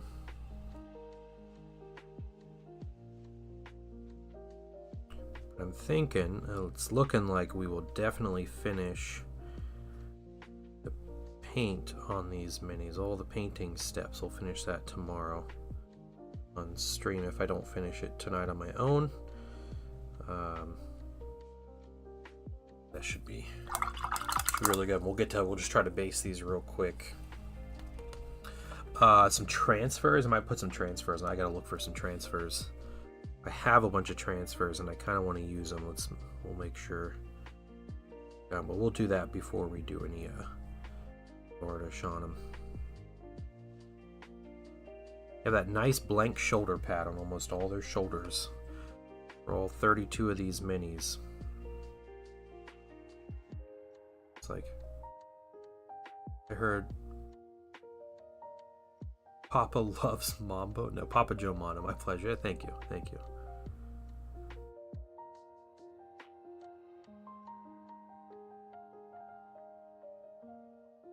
32. Yeah, so I have 12 Noise Marines and then 20 Infractors and Tormentors that I still have to base. I finished painting them, but they still need, any transfers and then basing and everything on them. So decent number. Never used a transfer in your life? Yeah, I like transfers. Transfers are they're nice. Once you figure them out, they're pretty easy to use. Okay, last one.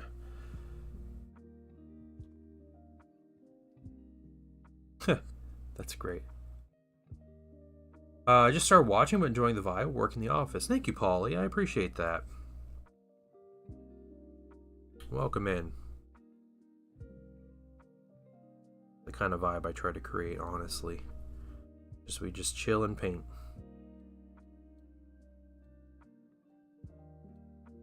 Good evening. What's going on, Zen? How you doing?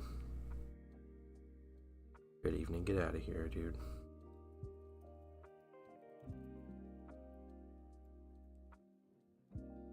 Just chilling. Nice. How you been today? How's your week been, Zen? There's Gaming. Hey, is it okay to transfer decals raw dog, or do you need varnish and satin finish? So you can do it without varnish. I use a decal solution, and if you come back tomorrow, I imagine I'll be putting decals on tomorrow, and I'll show you exactly my process of putting transfers on minis. But I actually use a product called Mark Fit, and it makes it really easy, and the Mark Fit will dissolve the plastic and leave the pigment behind, so that makes them look really good. And then I always varnish my minis when I'm done painting them as like a personal thing. I don't think you necessarily need to, but if you're using the Mark Fit, you really don't need to. You work tomorrow. I'm sorry. Work's been hectic. That's weird. It's weird coming from you, man. I believe every day's a good day when you paint. Oh, nice. Airs Gaming, thank you for the sub. I appreciate that. Where's that gifted? Was it gifted? No, yeah, actually subscribed. Dang, appreciate it. Yeah. It's good timing. You're asking me these questions, and it's just, actually solid timing with what I plan on doing on these minis. Keep your VODs. Yes, I do have VODs. YouTube is probably the best place to watch my VODs. I always feel like it's a better VOD storage system than Twitch ever is. So if you happen to not make it tomorrow, you can kind of sift through there and watch it, and like the video and comment and all that stuff to help the algorithm. But yeah, the only way YouTube is better. Yeah, that's true. Video on demand, like after the fact, right? Stupid platform.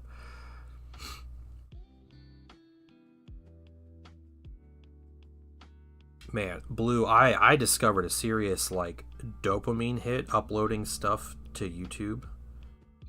uploading videos to YouTube. So live streaming on YouTube, like, you normally don't get people coming in to watch. It's relatively rare to have new people, and anyone that's hanging out on YouTube, it's awesome to have you here, and I'm more than happy to chat, and like, that's great. I appreciate you guys stopping in and hanging out. But with with Twitch, if you're not live on Twitch, you may as well be like dead to the community, right? Like, I can probably count on one hand the number of people that have followed my Twitch channel while I haven't been live. It's just, if you're not on, there's no way for people to find you. Since I've been uploading these guides to YouTube, lately, what's been happening, and I've been trying to be consistent with it, and I'm not getting tons of views on my videos, guys, but it's a niche within a niche, and it's a whole thing. But it is the weirdest thing to, like, be browsing my phone in the morning and to go onto my YouTube channel and just, like, overnight just see that I have like 4 more YouTube subscribers. It's so weird, and I feel like it's bots or something, but I'll just get like YouTube subscribers just because of a video. And it's a weird feeling as a historically Twitch streamer to have people come in and actually First of all, like follow the channel. Thank you. Hey, Nat Model, welcome. It's a niche inside a niche, yeah. Oh, okay, I see a niche. Yeah, I get it. I get the joke. Yeah, don't get sucked in. Oh, of course. Yeah, I'm not doing like the clickbait thing or anything, but I can see why people do that though. Because, man, like, it's an incredible feeling to be like, whoa, like, I didn't even do anything, and people are like, people are following my channel. It's such a weird feeling. It's really nice though. Your favorite Heretic army? Nice, man. I am, I'm putting on some highlights. I'll probably have these minis finished tomorrow in some capacity. But thank you for the follow and welcome in. Have you been painting these Emperor's Children yourself, Nat, or are you or do you have other stuff you collect, or are you just a lore person, or what do you got going on? Yeah, did Magnus do something wrong? Yeah.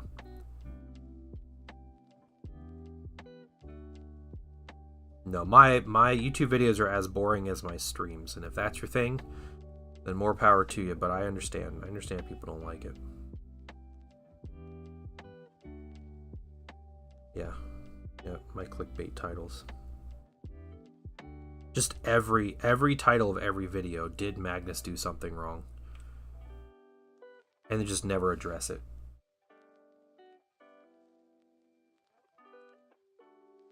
Project I wanted to do, life got in the way big time. Yeah, no, I get it, man. I get it.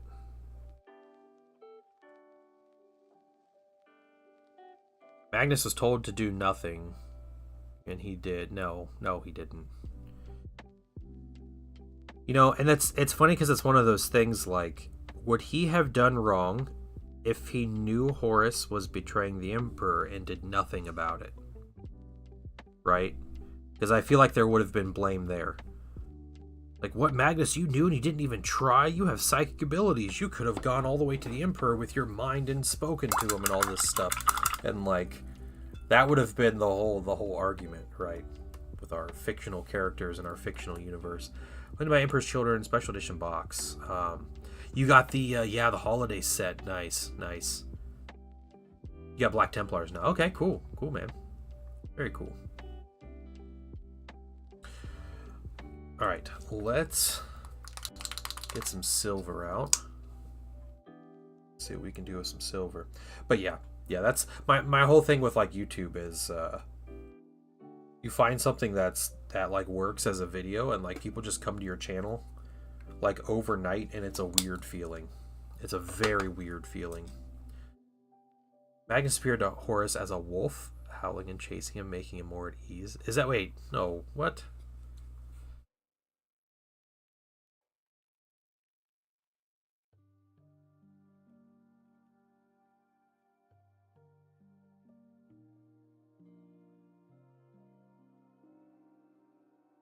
year. I didn't need anything from the Christmas boxes, yeah.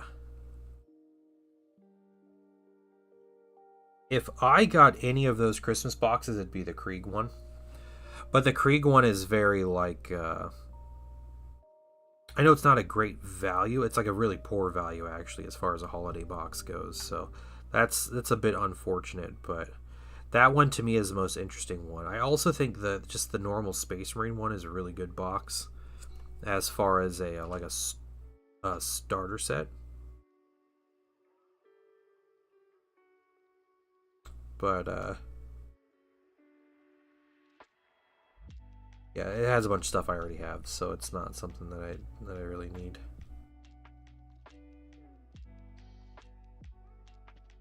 Got little studded leg pads here.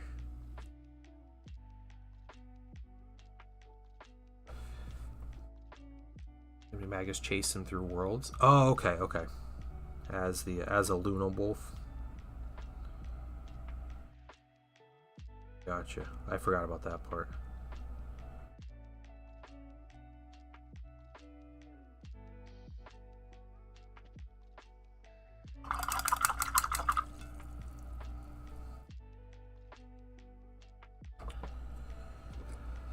Use Votann Battle Force. I spent on the Crux Terminatus box, yeah. Eldari Player and Drukhari Collector. Very nice. Interested in also collecting Emperor Children Slaanesh. Feels thematically the right thing to do. Yeah, when you're collecting Drukhari. Very cool. I have a pretty large Dark Eldar army, but I had that army since like 5th edition. So that army is definitely... Drukhari are probably my favorite 40k faction. As far as like the sculpts and the lore and stuff, I think they're really cool. Purchase special edition box from the Black Templars. Very nice, very nice. Who's collecting Dark Eldar? I am. I'm collecting Dark Eldar.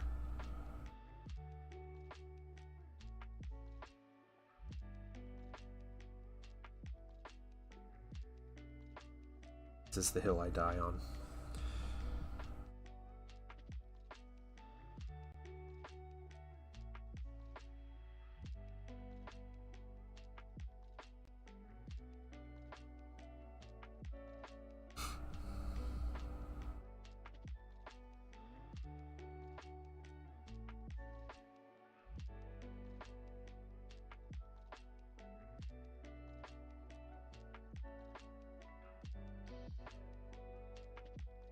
Arm studs, no. Other things, let's see, is there other stuff we can kind of correct?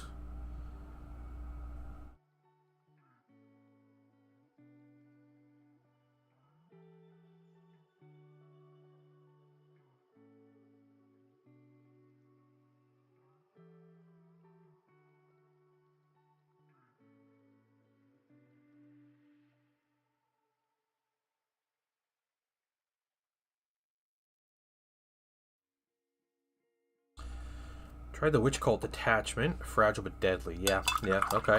Nice. Good news. Scientists discovered a newbie with little horns called a Lucifer. That's funny. That sounds like a joke. It sounds like you're setting me up for a joke right now.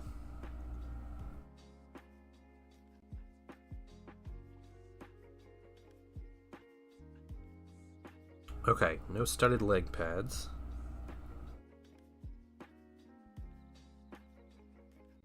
Yeah, lots of precision, yeah. Yeah, that's cool. So you're just picking out characters and killing them with the list. Precision is nice as a rule in 40k, but it seems like it doesn't get a ton of use. Normally weapons that don't have precision are the weapons you want to have precision and vice versa, so... it ends up being a bit of a wash.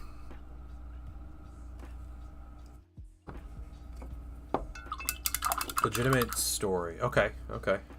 Huh. A Lucifer bee. Weird. Okay, no studded emblems on this gentleman, so let's See if I need some touch-ups.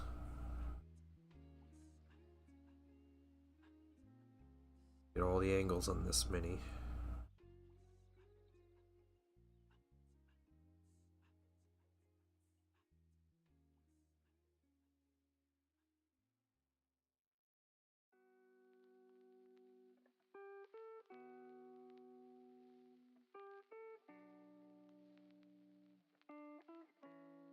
Okay.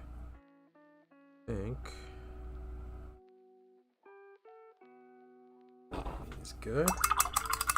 Saw the same article this morning. Oh, gotcha. All right, all right. Psychos gives you CP when you kill a character, and the detachable wants CP. Yeah.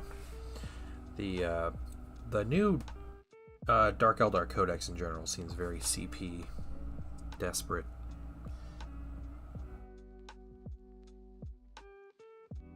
And the stinking pain tokens.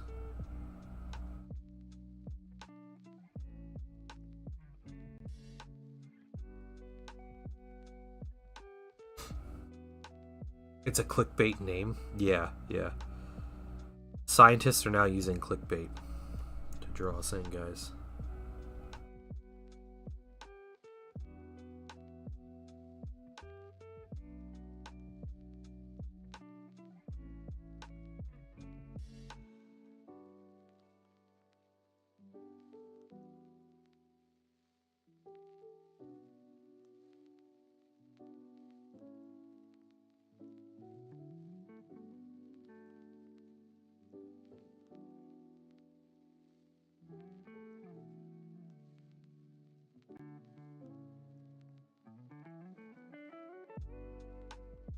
Diesel Buzz was right there, yeah.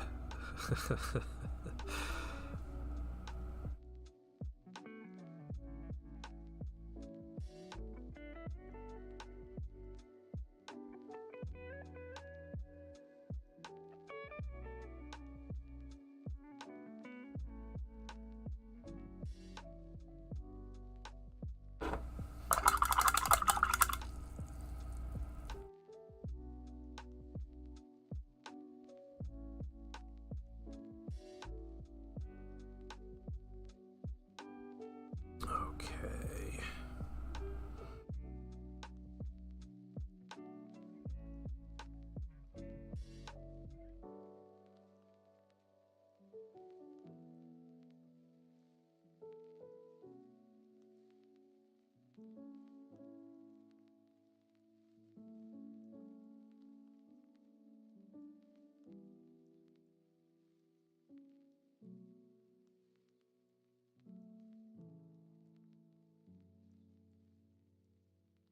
This guy, oh no, this one had leg studs. I forgot to check.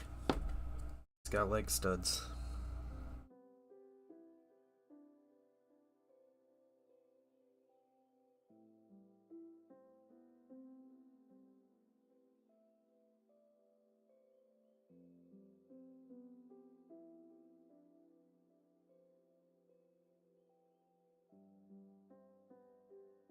Some of their helmets have these as well.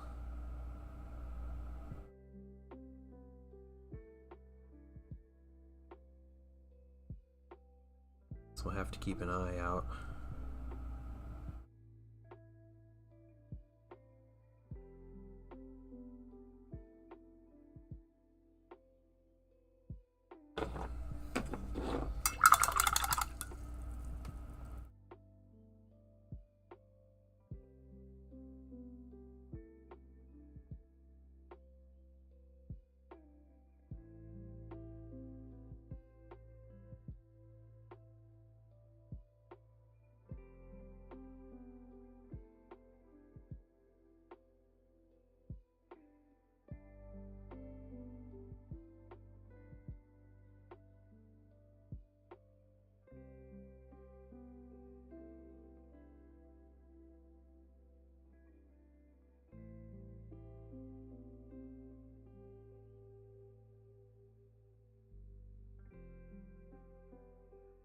Depending on what we get done with this silver and how quick we can get done, we might be able to get a little bit green.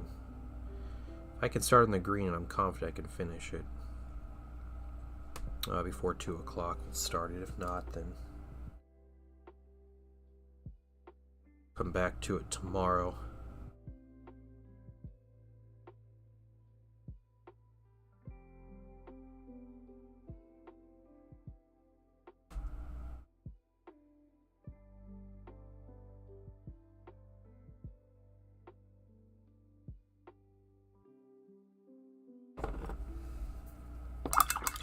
A horned bee. Name it Lucifer has nothing to do with any behavioral traits. Just because it has horns, yeah.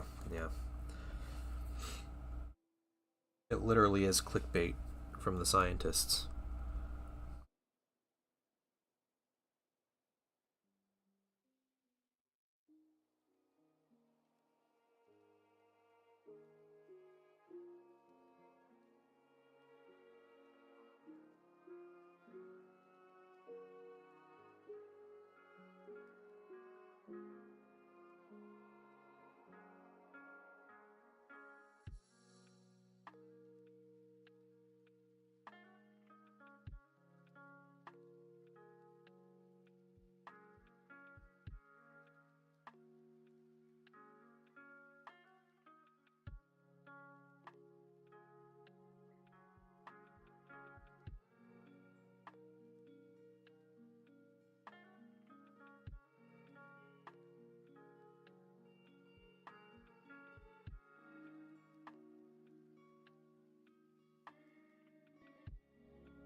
Yeah, both green colors to mess with, and we have a lot more eyes.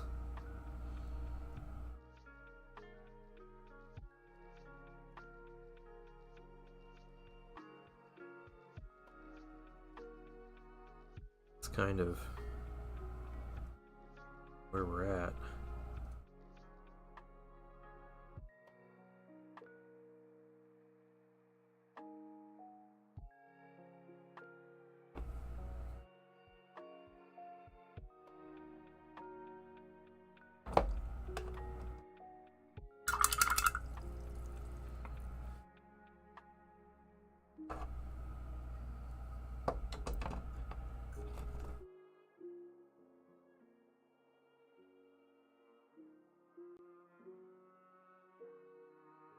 Okay, studs on this guy, no.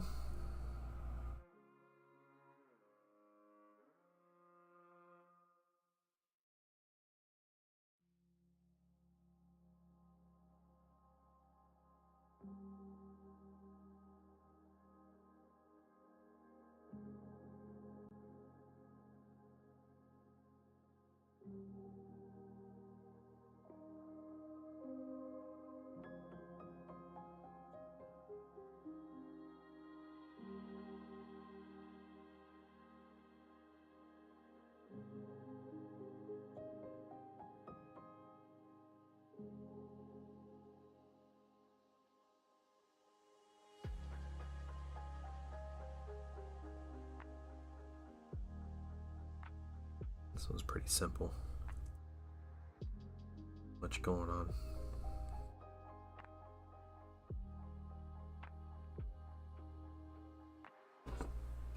Yeah, you might be able to jump into another color. I think that first coat of a green highlight here will mess with these little vials and tubes and stuff.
studs on that guy.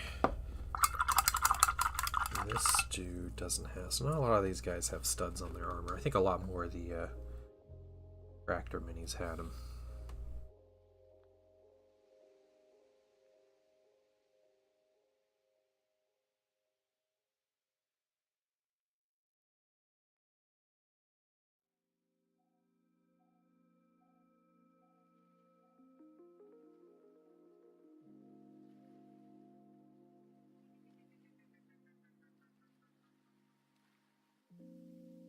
So I got the Painting Son to watch an old Godzilla movie with me yesterday.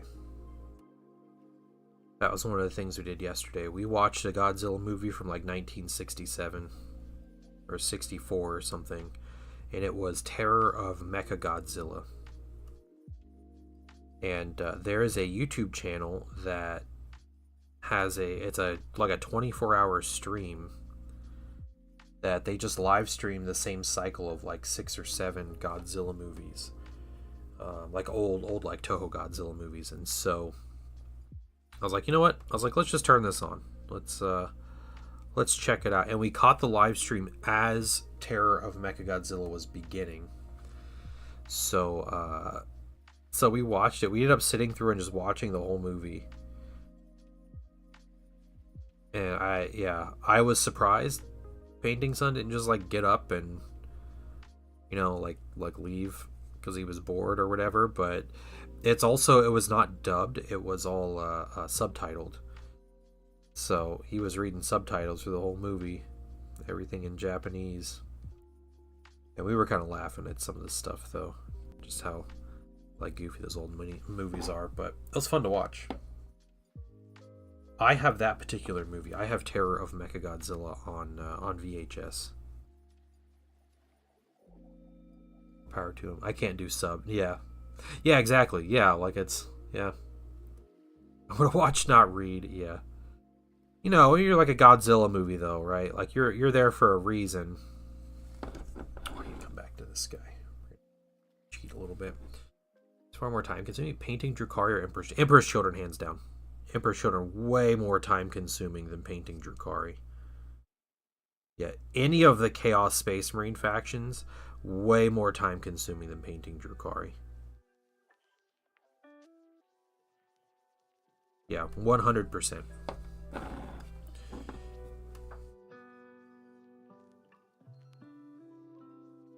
Yeah, and Mechagodzilla, that movie itself it's pretty slow through most of it. But it was pretty funny that Painting Son was able to follow along with the plot of the movie, especially since it's so ridiculous, and he's reading subtitles, you know, and like putting together this ridiculous plot of the aliens who originally built Mechagodzilla came back to Earth, and they disguise themselves as humans, and they're trying to conquer Earth because their planet is destroyed, so they want to take out, they want to start with Tokyo. And hey, is that Epion RN? Welcome.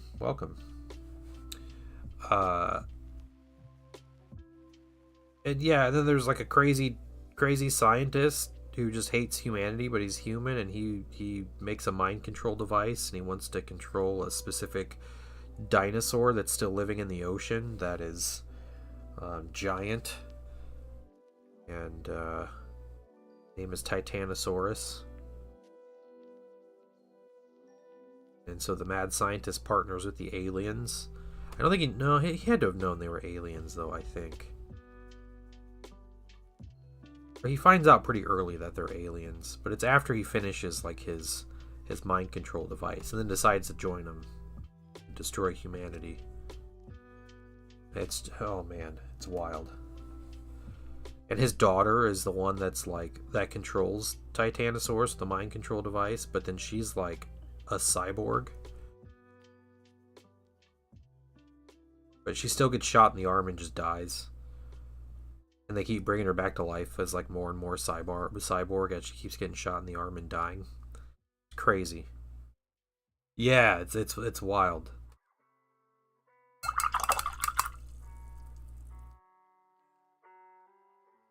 And she just like first she just like gets electrocuted and dies.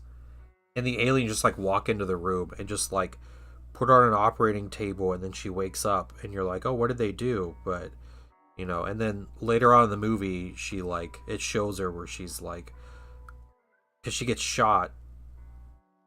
So it's like she gets shot in the arm and then she dies. And she falls in the water and dies, and everybody's like, oh no, she's dead. And then it shows her on an operating table, and they're like putting more robotic parts in her. And then again she gets shot in the arm later, and she's like, I just want to die, because she's like dying, but she like comes back and she's like, please kill me, I can't live, I control the dinosaur. And the guy's like, I'm in love with you even though I met you yesterday, so no, I can't kill you. And then she grabs a gun, and it just shows her like dramatically like holding it to her stomach. It's just like a whole like thing. It shoots the robotic parts, shuts down, I guess, at that point. Weird.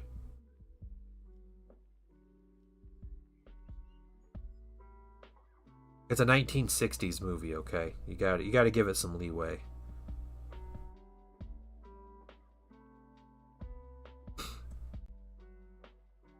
All right, I think that's it for the silver.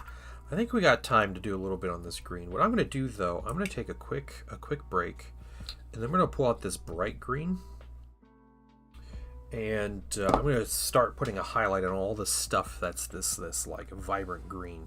But I'm going to do that. I'll be back in just a couple minutes, guys.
Okay, I'm back. Let's see. We are going to grab, it's this bright green I have. Just gonna start.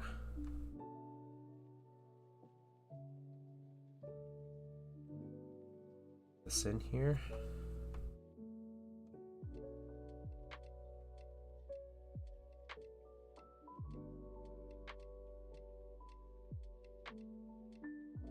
Even this,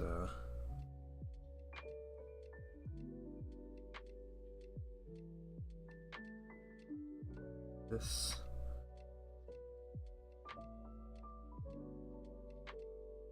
are level with the ground.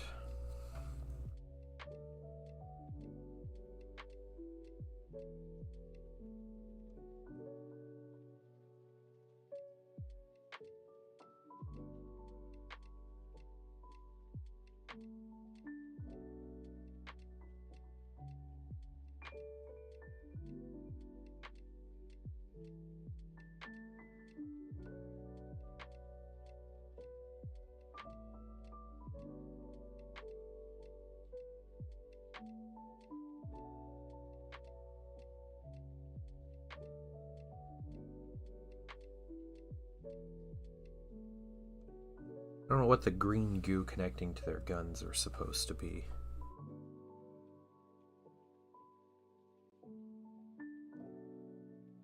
Not totally sure.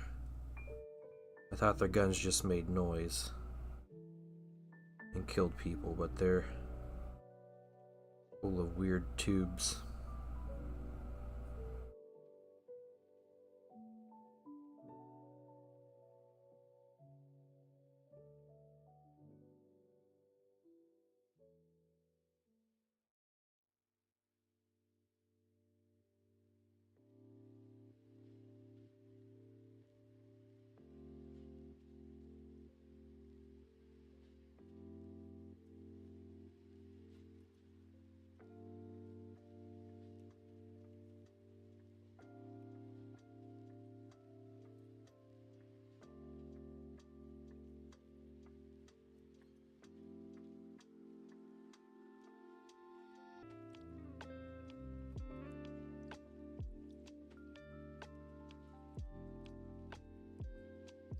Okay, that's good for a start.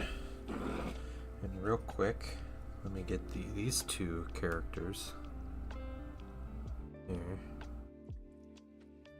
Need a little bit, because I never painted their green goo canister.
down.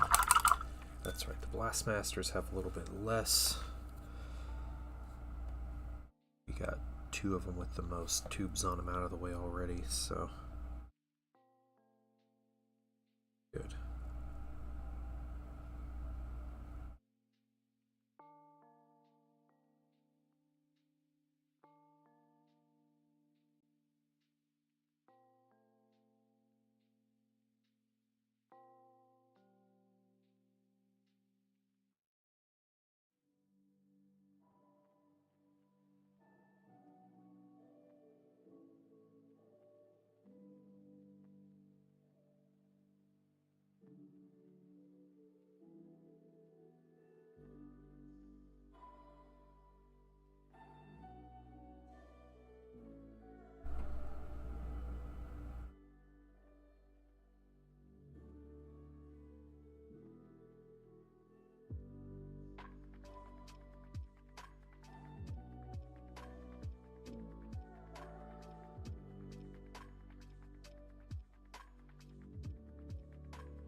I think finishing these minis up again tomorrow might be one of my last days working on these minis. I think tomorrow we finish up the highlights, we put some transfers on, we do some basing, let that basing dry, and then I think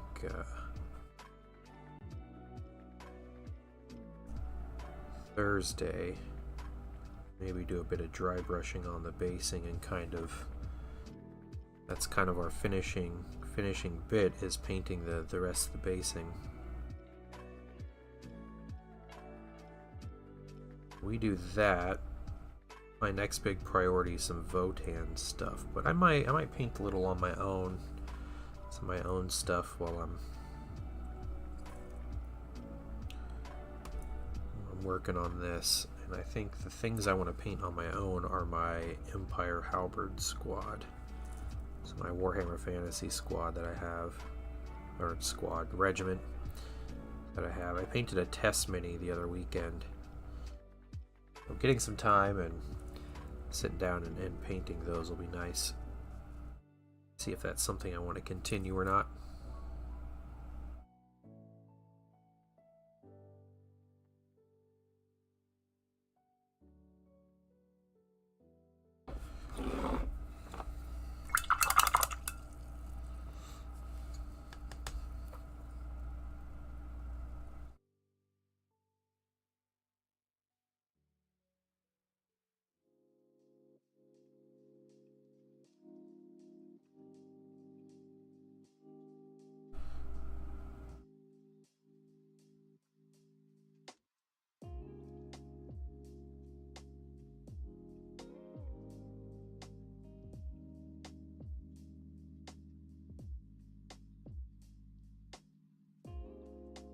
Hey Zendra, you hanging out in chat?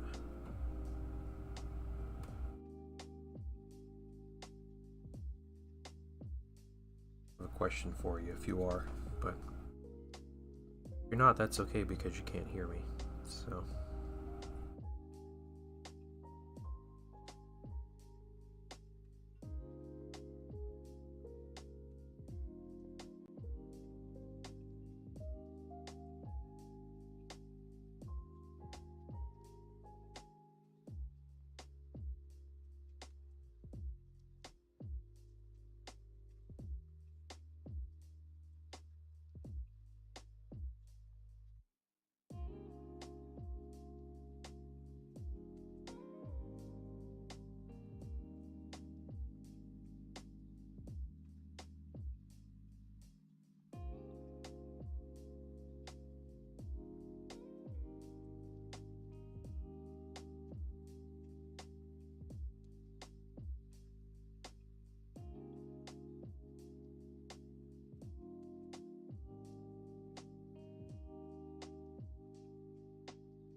just about halfway done.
It's never thought I'd say stapler jam ruining my day. Oh, no.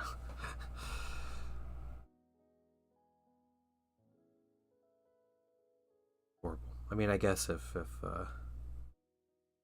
that's all it is, it's ruining your day, it's probably not too bad, but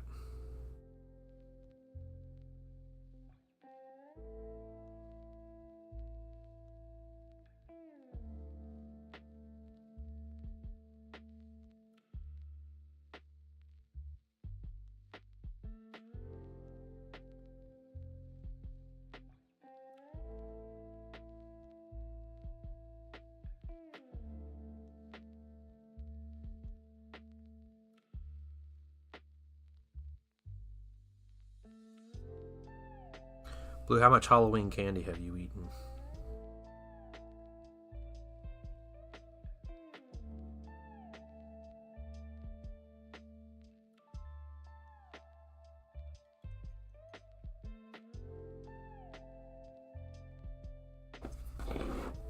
I've eaten more than I've wanted, but less than I probably should because of the amount that we have.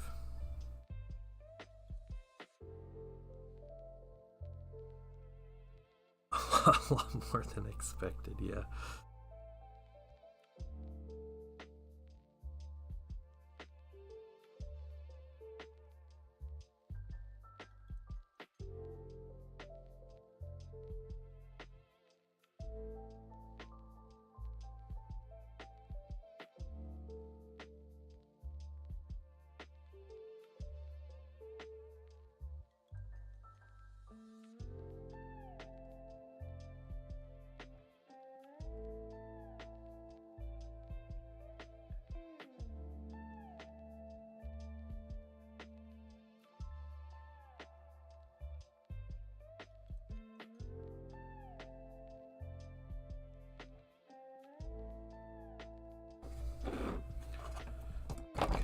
Let's get the last I don't remember what this is called, Sonic Blast or whatever this is, then we'll do the Blast Masters a little quicker. We'll do those at the end here.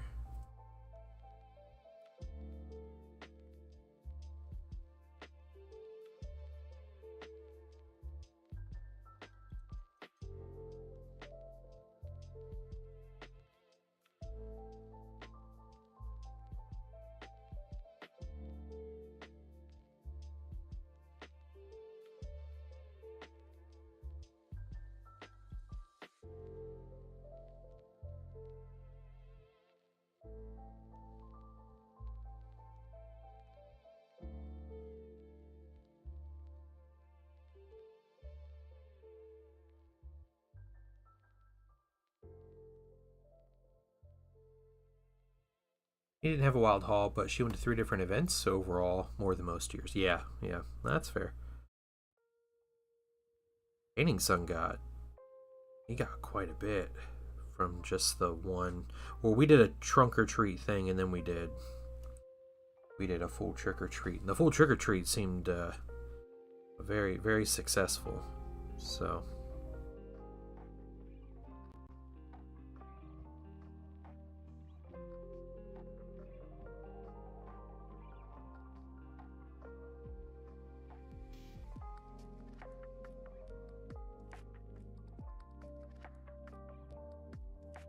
Got quite a bit.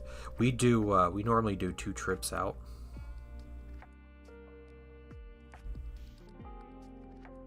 So we have a route, and it's normally just like our normal, like when we go for walks as a family, it's like our route that we go for a walk. And it's really efficient. We have two cul-de-sacs on that route that we can visit. We have a way to go up and down streets without doubling back on our path, and we can hit everything. And there's minimal street crossing. I worked on this for a while. I had a lot of time to think about all this, but so we do that like big route, and then we stop at home, and then we head out the other direction from our house, and we go down a really long street with another cul-de-sac, and then come back, and like that's normally our trick-or-treat route. I mean, weird when Painting Son doesn't want to trick-or-treat with me anymore. I go trick-or-treat on my own.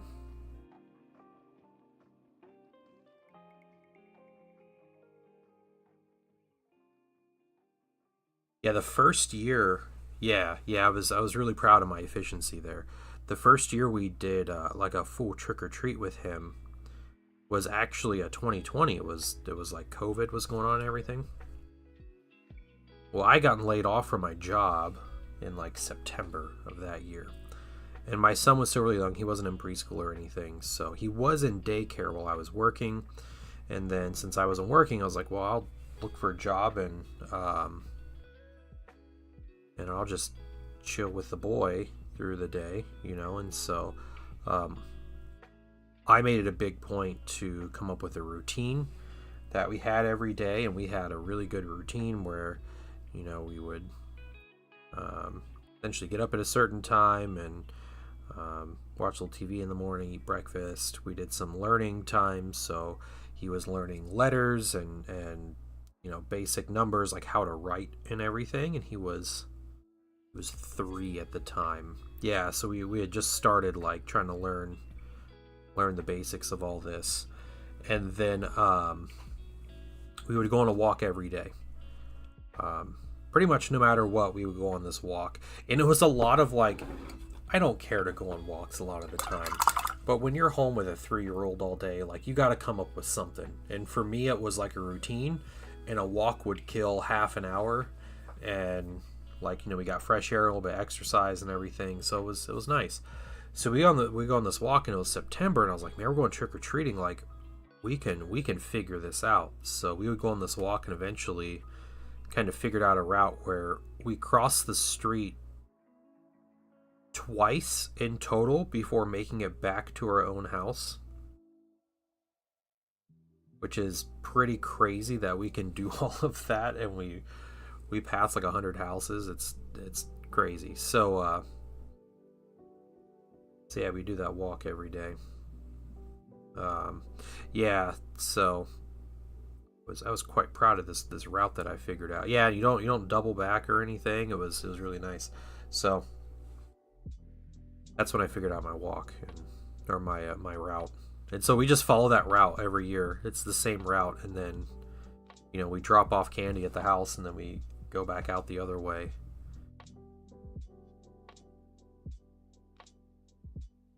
It's just essentially a straight road with a cul-de-sac in the middle, so pretty easy to follow.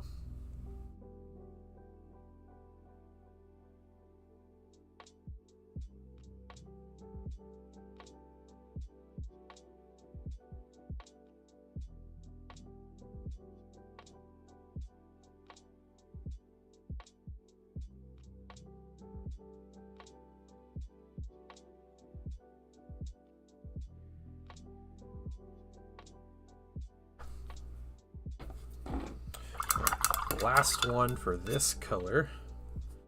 And I think we're going to call it for the day.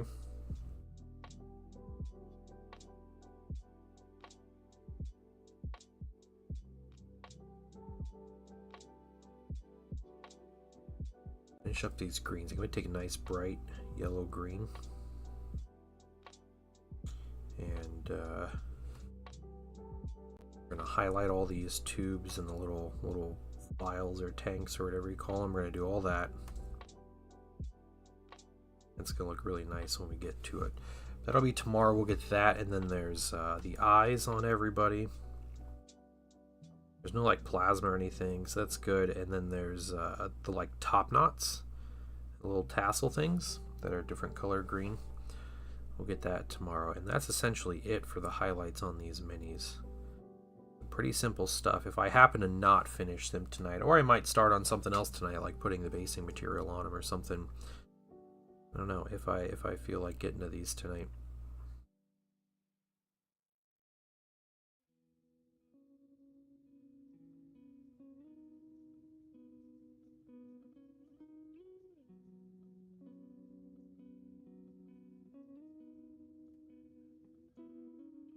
Like most evenings, have a busy evening ahead of me.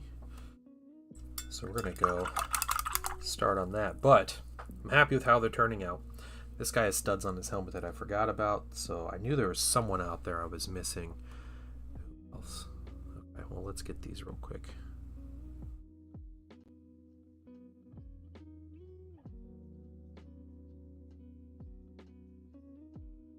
Yeah, thanks for hanging out, Blue. I appreciate it. Thank you, guys. Chilling with me today, keeping me company. There is a YouTube video. It's going to be uploaded here in just a few minutes. It'll be live for the public. So if you guys want to continue on, you want to learn about Thousand Suns and Zone Mortalis and Heresy. It'll be a good time. Hopefully informative. But you guys have a wonderful evening. And yeah, I'll be back on tomorrow. 11 a.m. should be the time. 11 a.m. Eastern Standard. And yeah, I'll be back trying to finish up some Emperor's Children. Should be time. But you guys have a wonderful evening, and I will see you all tomorrow. Bye, everybody.